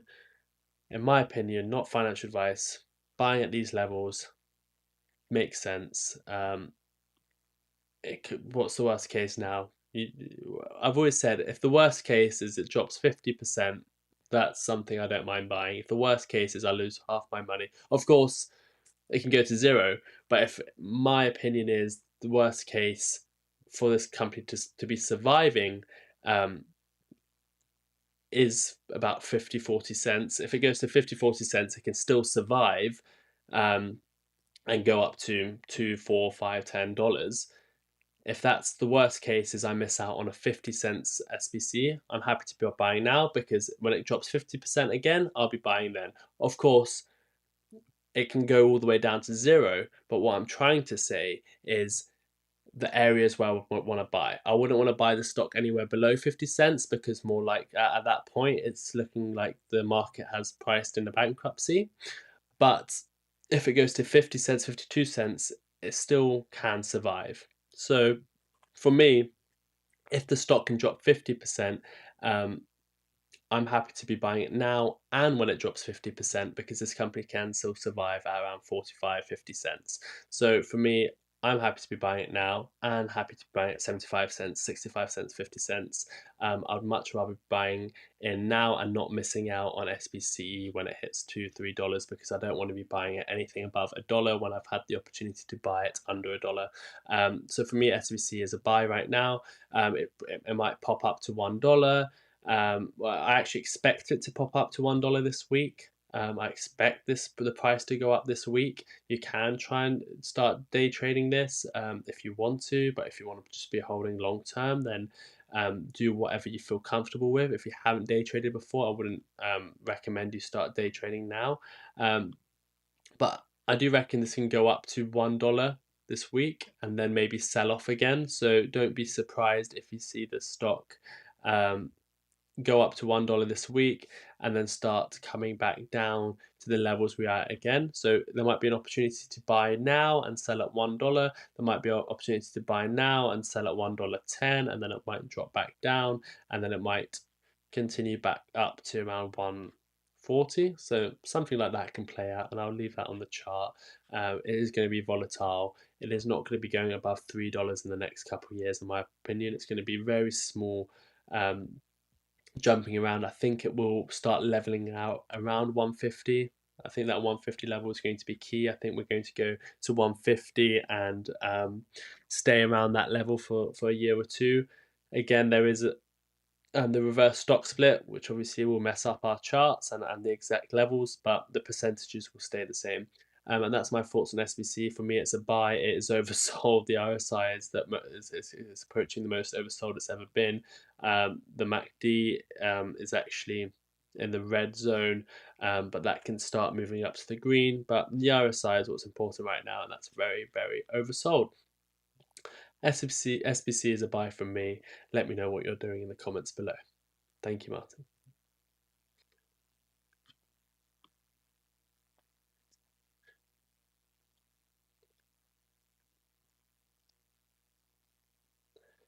How much lower can it go? Who knows?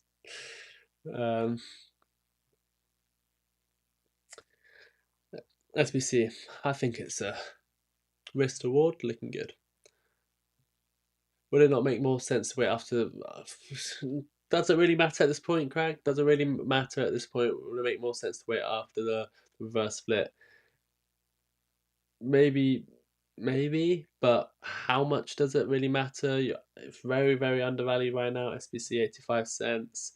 At this point, you've been buying it at $2, $3, $4, $5, $10, $20. It's at 83 cents. Does it really matter if you buy it now or after the news? I don't. In my opinion, I don't think so.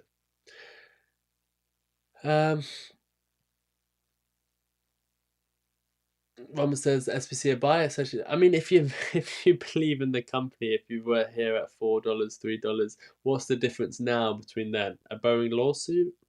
If you believed in it at $10, $20, what's the difference now? this is what I don't understand. Everyone was so bullish at $4.11, $5 when I was saying sell, sell, sell, but now all of a sudden everyone hates it. This is the best risk to reward you've seen since the beginning of SPCE. It's at 85 cents, and now everyone hates it. Of course, the likelihood of going bankrupt is slightly bit more than it was at 4.11, but not too much more has changed. There's just been a Boeing lawsuit. Too much, and interest rates have gone up and stayed higher. But does that mean the stock should be valued 75 to 80% less? I don't think so. So if you loved it at 4.11, if you loved it at $20, $30, if you don't love it now, I don't understand, to be honest. Let's read the rest of the comments. Thank you so much for doing the review on the Tong coin. I'm pretty excited about it. I bought into it, and I will buy a larger chunk at $4. Congratulations, Stacey. It's going to be one of those coins that you just want to add on to. It's very interesting. Thanks for bringing it to our attention, and thanks for the super chat. James 007, the Lucas age should have a fundraiser so we can get Sensei a wedding present for his wedding day. Let's get me a mug. I want a mug. James, I want a mug for my wedding present. Martin, can you arrange that, please? I want a mug. We'll be interested to see how it opens and trades. Oh, yes, 4 minutes, and we'll watch the NASDAQ open, and then we'll finish up the show.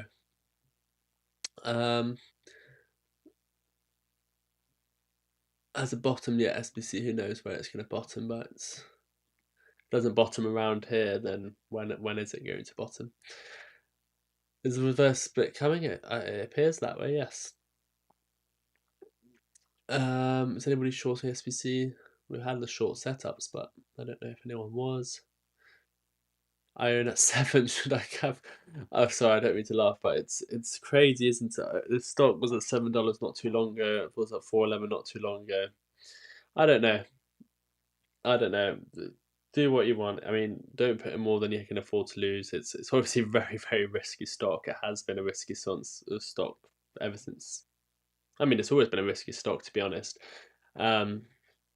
But for the last couple of years, it's been a very risky stock, and now it's even more risky. So don't put in more than you can afford to lose. But if you believed in it then, it's only got a little bit more risky. So you might want to buy some more. But again, I don't give financial advice. SPC will only be delisted only in the case of bankruptcy or crash, which will lead to the close of the company. Yes, thank you, exact date. I just wish SPC would do more flights, at least one flight every 2 weeks while I was making Delta. Yeah, but as I mean, we heard what Andy Shovel had to say. He has a really, really big company. He knows how these things work. He's got better insight than us random retail investors. And what Virgin Galactic have been saying, and what they've been trying to do is they want Delta. That's what they want next. They want Delta. That's what's going to actually start making them a lot of money. And for them to have enough money to do Delta, they had to cut down on their employees, which they've already done. So it's harder to do flights all the time. The other thing is they need to stop operations so they can focus on the Delta. Right now, starting up operations again is going to cost them more money. They might start actually losing money by doing the flights. So right now, they've got laser eyes on the Delta, and of course, we would all love to see some flights, and they might be better for the stock price. But for keeping this company alive, afloat, they need to go dormant for a while, and that's what it seems like they're doing. Greg says bad management. Who knows? Obviously, something's going wrong, but they're trying to. Of course, they're going to want to try and keep the company going. Anything under $1 can be delisted. That's why they're not just automatically. It has to go through a certain amount of days. It has to go through the SEC filings, and that's why they're doing a reverse split. Hey, all, hope you're doing great. Thanks. Sundays are better. We're going to be ringing the bell in about 1 minute. About 15 seconds for a look at the S&P 500.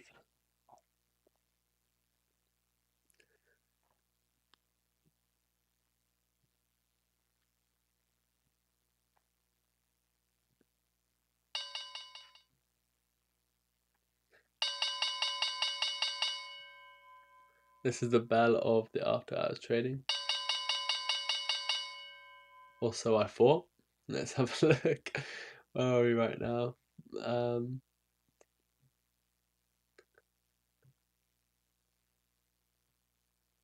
are we? Do we have after hours trading? What's going on? James, you haven't given me wrong information, have you? I trust you. Let's see. Why is our last thing on Friday?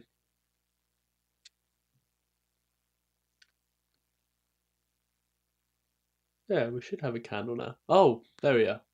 No, you're right. Are these our candles now?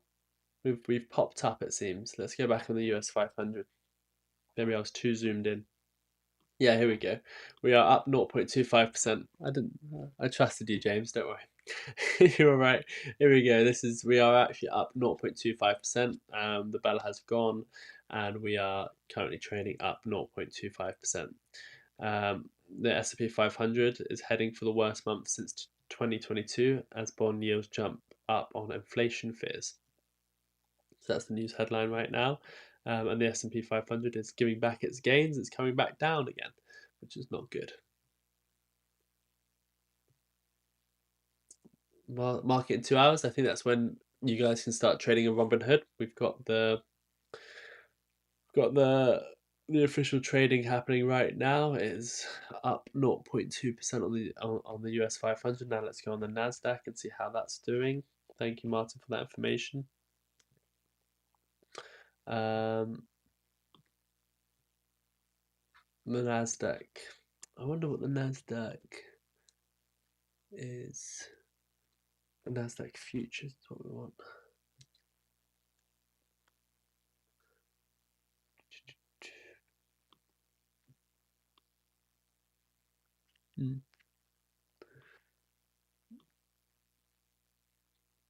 I have the Nasdaq here, but why is that not showing up? Okay, it doesn't matter. It's probably following the S&P 500. Here we go. The S&P 500 moving up 0.28% now. So it's looking good on the S&P 500. We're moving up. Let's finish up with the comments. Empty warehouses and imaginary Delta ship waterfall. It's not looking good. I mean, it's very annoying, isn't it? But I wouldn't go that far. SPCE has to be one of the mostly highly controlled stocks out there. If you invest, you are the mercy of the play callers. What and Sundays are better. What an obvious name for this channel. They are constantly giving out free shares in the masses to insiders. Was another load given out on Friday to a few of these SEC filings over the last week. That's good. It means, well, it's not good, but there's a caveat to it, which means they'd want to see the stock price go up. So because I don't think they can sell straight away. I think they have to hold on for a while. So if they want to see their free shares actually go up in value, they need to keep this company afloat. I don't see anything major happening with SPCE for at least a few months. Yeah, I agree. I bought at 140, so I'm in position at 130 when it started crapping out. Good luck to you. I think this flight they'll have a celeb. They need a news catalyst to lift the price for dilution. They'll do this after the reverse split. Yeah, they might do that. Yes, they might do that. Market in 2 hours. SPC will get down to 0.55ish is my best guesstimate. Yeah, it can go down as low as 50 cents, but I think that'll be the bottom for me. If this company's going to survive, it will bottom out at 50 cents. It's the absolute bottom, I think. One carry ship for as many as 5 spaceships sounds like high risk. VMS Eve will have to work flawlessly for the foreseeable future with no concrete plans in effect to grow the mothership line. Thank you, Dennis, for that. James says, thank you, no worries. My prediction is space to 50 cents, a 1 to 10 reverse split to $5, from $5 to $100, which is like $10 today. $1 to $100. 5 shares as 10x. Something like that. Yeah, that is it. We might finally see $100 SPCE. Might finally see it, right, Zach? Vaz says they plan to have 2 motherships when the Delta is up and running. Thank you, thank you, Sensei. Zach, tell us more about Fisker, please. Mirko, I don't, unfortunately. Once Fisker's below 10 cents, I don't like to trade it, so I don't have too much information on it. Maybe Martyn will have some more for you tomorrow, so please do tune in live. Nasdaq 100 up a tiny bit, only up by 40. We need mugs with SPC to 50 cents as Robin. Oil down very slightly. Thank you for that. The S&P 500 is up 0.2%. Let's see if we can have any other more futures. We've got oil down slightly at $81 a barrel. We've got natural gas down slightly. I assume you've stopped trading natural gas, James. You haven't said anything about that for a while. Let's get back to this chart. What else do we have? Okay, don't worry, my charts have stopped working. I think we've been going for more than 2 hours, so yeah, very, very slightly down natural gas, isn't it? Let's have a look at the amount of likes we finished on. 43 likes, 28 watching, always more likes than viewers. I love it. Getting very tired now. Let's put on the finishing music. Should we finish with some energy? The year is 1991. Birds and people are living together in seemingly perfect harmony. Until one day, a young man... Time to finish the show. Thank you all for tuning in. Thank you all for the super chats. Always great to be back for the Sunday show. I'll be here next week. I won't be here the week after because it'll be my wedding. But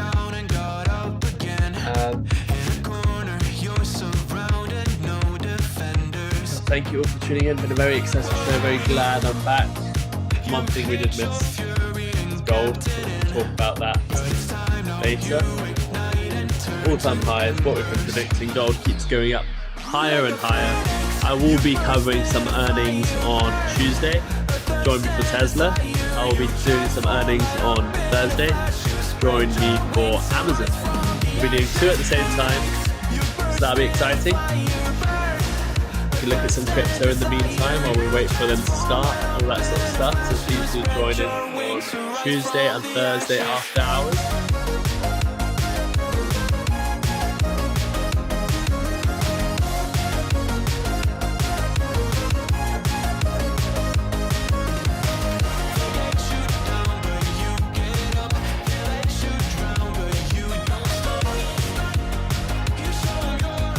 Exactly right, James. If something doesn't work, try something else. Find something that works for you. Never chase. Chasing is the worst thing you can do. Thank you for the live show, Sensei. It's much appreciated. Enjoyed it. Thank you for your efforts. Thank you, James, for tuning in. Vaz, thanks, Sensei. Nice to see you back again for once. I literally have only missed like 2 or 3 shows since I've started this, like 6 months ago. So. But thank you, Vaz. It's always great to see you. This is the gold chart looking great. Very happy with it. Cup and handle. Hitting our target.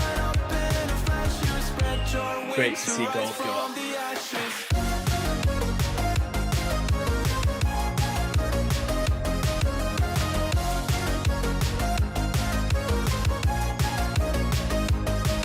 Bitcoin halving has happened. It's very exciting. Fires are up 2%. Fires has actually entered a position here. Looking good. Going back, I mean, we have come lower than expected, but it is at this trend line. It is trying to get back above 2650. S&P 500. Remember last week or 2 weeks ago, what did I say? We are back above. We're above the parallel channel, overbought. Now we're looking to see maybe 4,800. Martyn is in the chat. Cash in the attic. Thank you, Martyn. Always love doing cash in the attic on Sundays. Thank you all for tuning in. Spam cash in the attic. I don't even care at this point. When do you have another holiday plan, Sensei? I'm going away in July. No, June. May. June. Something like that. 2 weeks, I think. Cash in the attic. Thank you, Martyn. Thank you all. I look forward to seeing you all on the earnings on Tuesday evening. Been a great show. Thank you all for the super chat. Thank you all for the support. Getting bigger and bigger every week. Until next time, take care of your money, your crypto, yourselves, and each other. Bye bye.